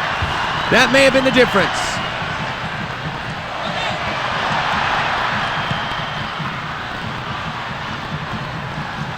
That is just gravy for Saprissa again. They are looking for penalties.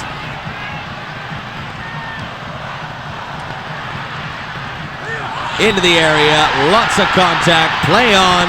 Andrade heels it back. Solid tackle from Badilla as he goes quickly to the ground.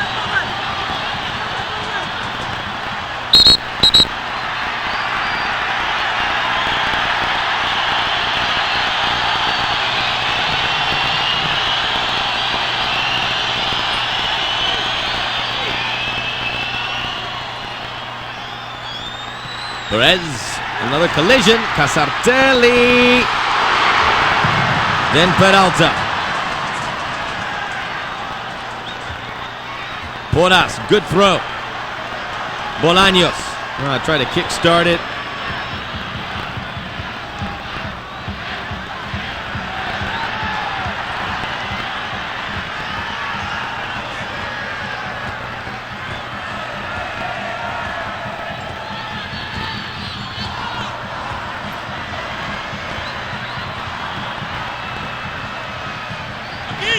Corner kick.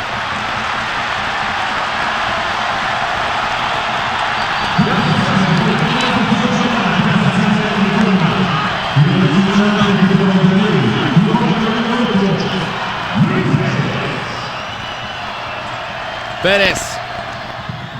Cordero. Then Nunez, and maybe one last break here. Gomez draws the double team. He wants it back!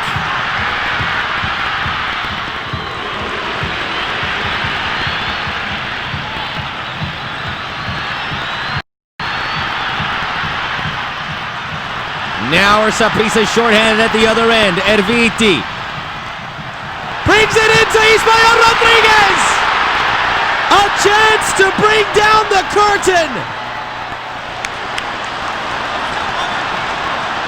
In the 120th minute, point blank, unmarked, and Porras with a huge save.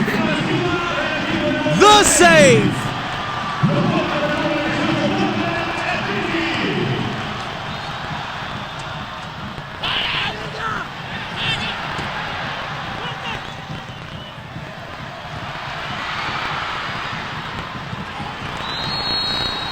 Second extra time session ends. It's penalty kicks for 10-man Saprissa. So brave till the end. We'll take it a break and we'll determine our finalists next.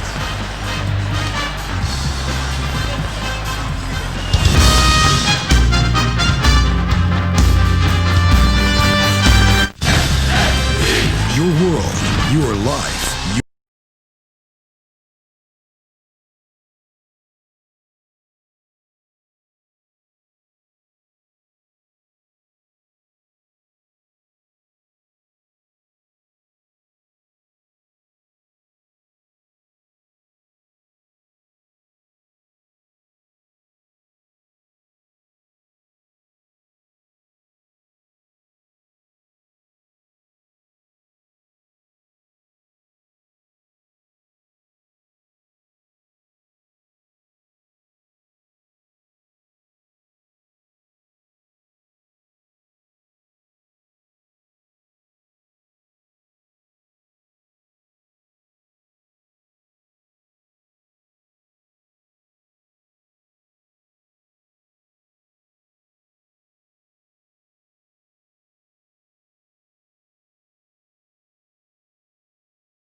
Back for the penalties. Let's get right to it. Victor Cordero, the first for Saprissa. Yes! Just to put icing on a wonderful performance defensively. He chips in with the penalty spot. 1-0 Saprissa.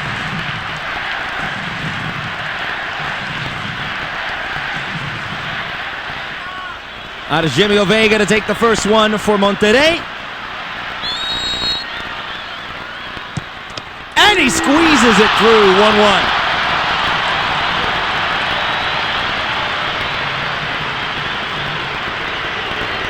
Throughout the match, Jose Porras has been receiving tons of opportunities to prepare himself for this sort of situation. Ibarra's been sitting there as a spectator, making maybe a save every half hour. Here's Andres Nunez. Easy. I'll tell you what, it's looking good for Saprissa right now.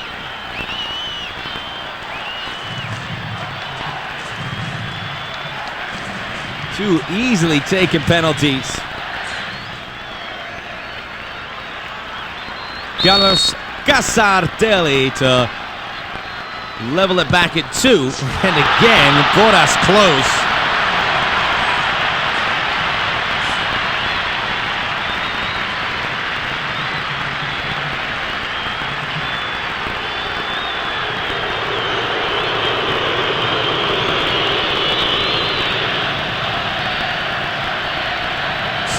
Philippe! The substitute getting the third spot kick. And a little closer there for Ibarra, but well taken. 3-2 Saprissa. A lot of jawing off going on. Saprissa look really confident. It's been a marathon for them. It's 3-3. Luis Perez.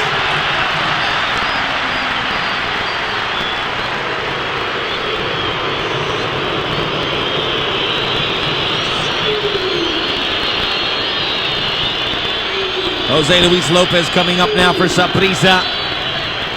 All level at 3 in the penalties, all level at 3 on the aggregate.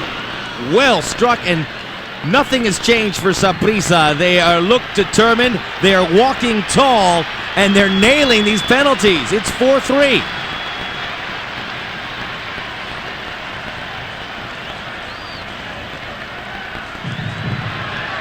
Walter Erviti, the Argentine. In the 4th round. Erviti denied by Porras.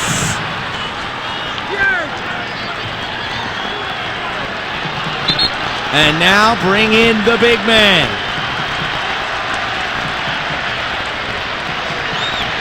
Hernan Medford. Is there a masterpiece on its way to being completed here?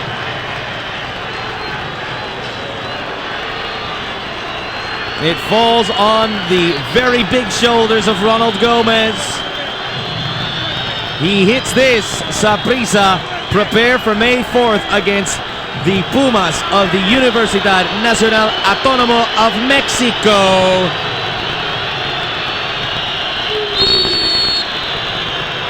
Ronald Gomez. And there will be no dream final for Mexico. Exit stage right.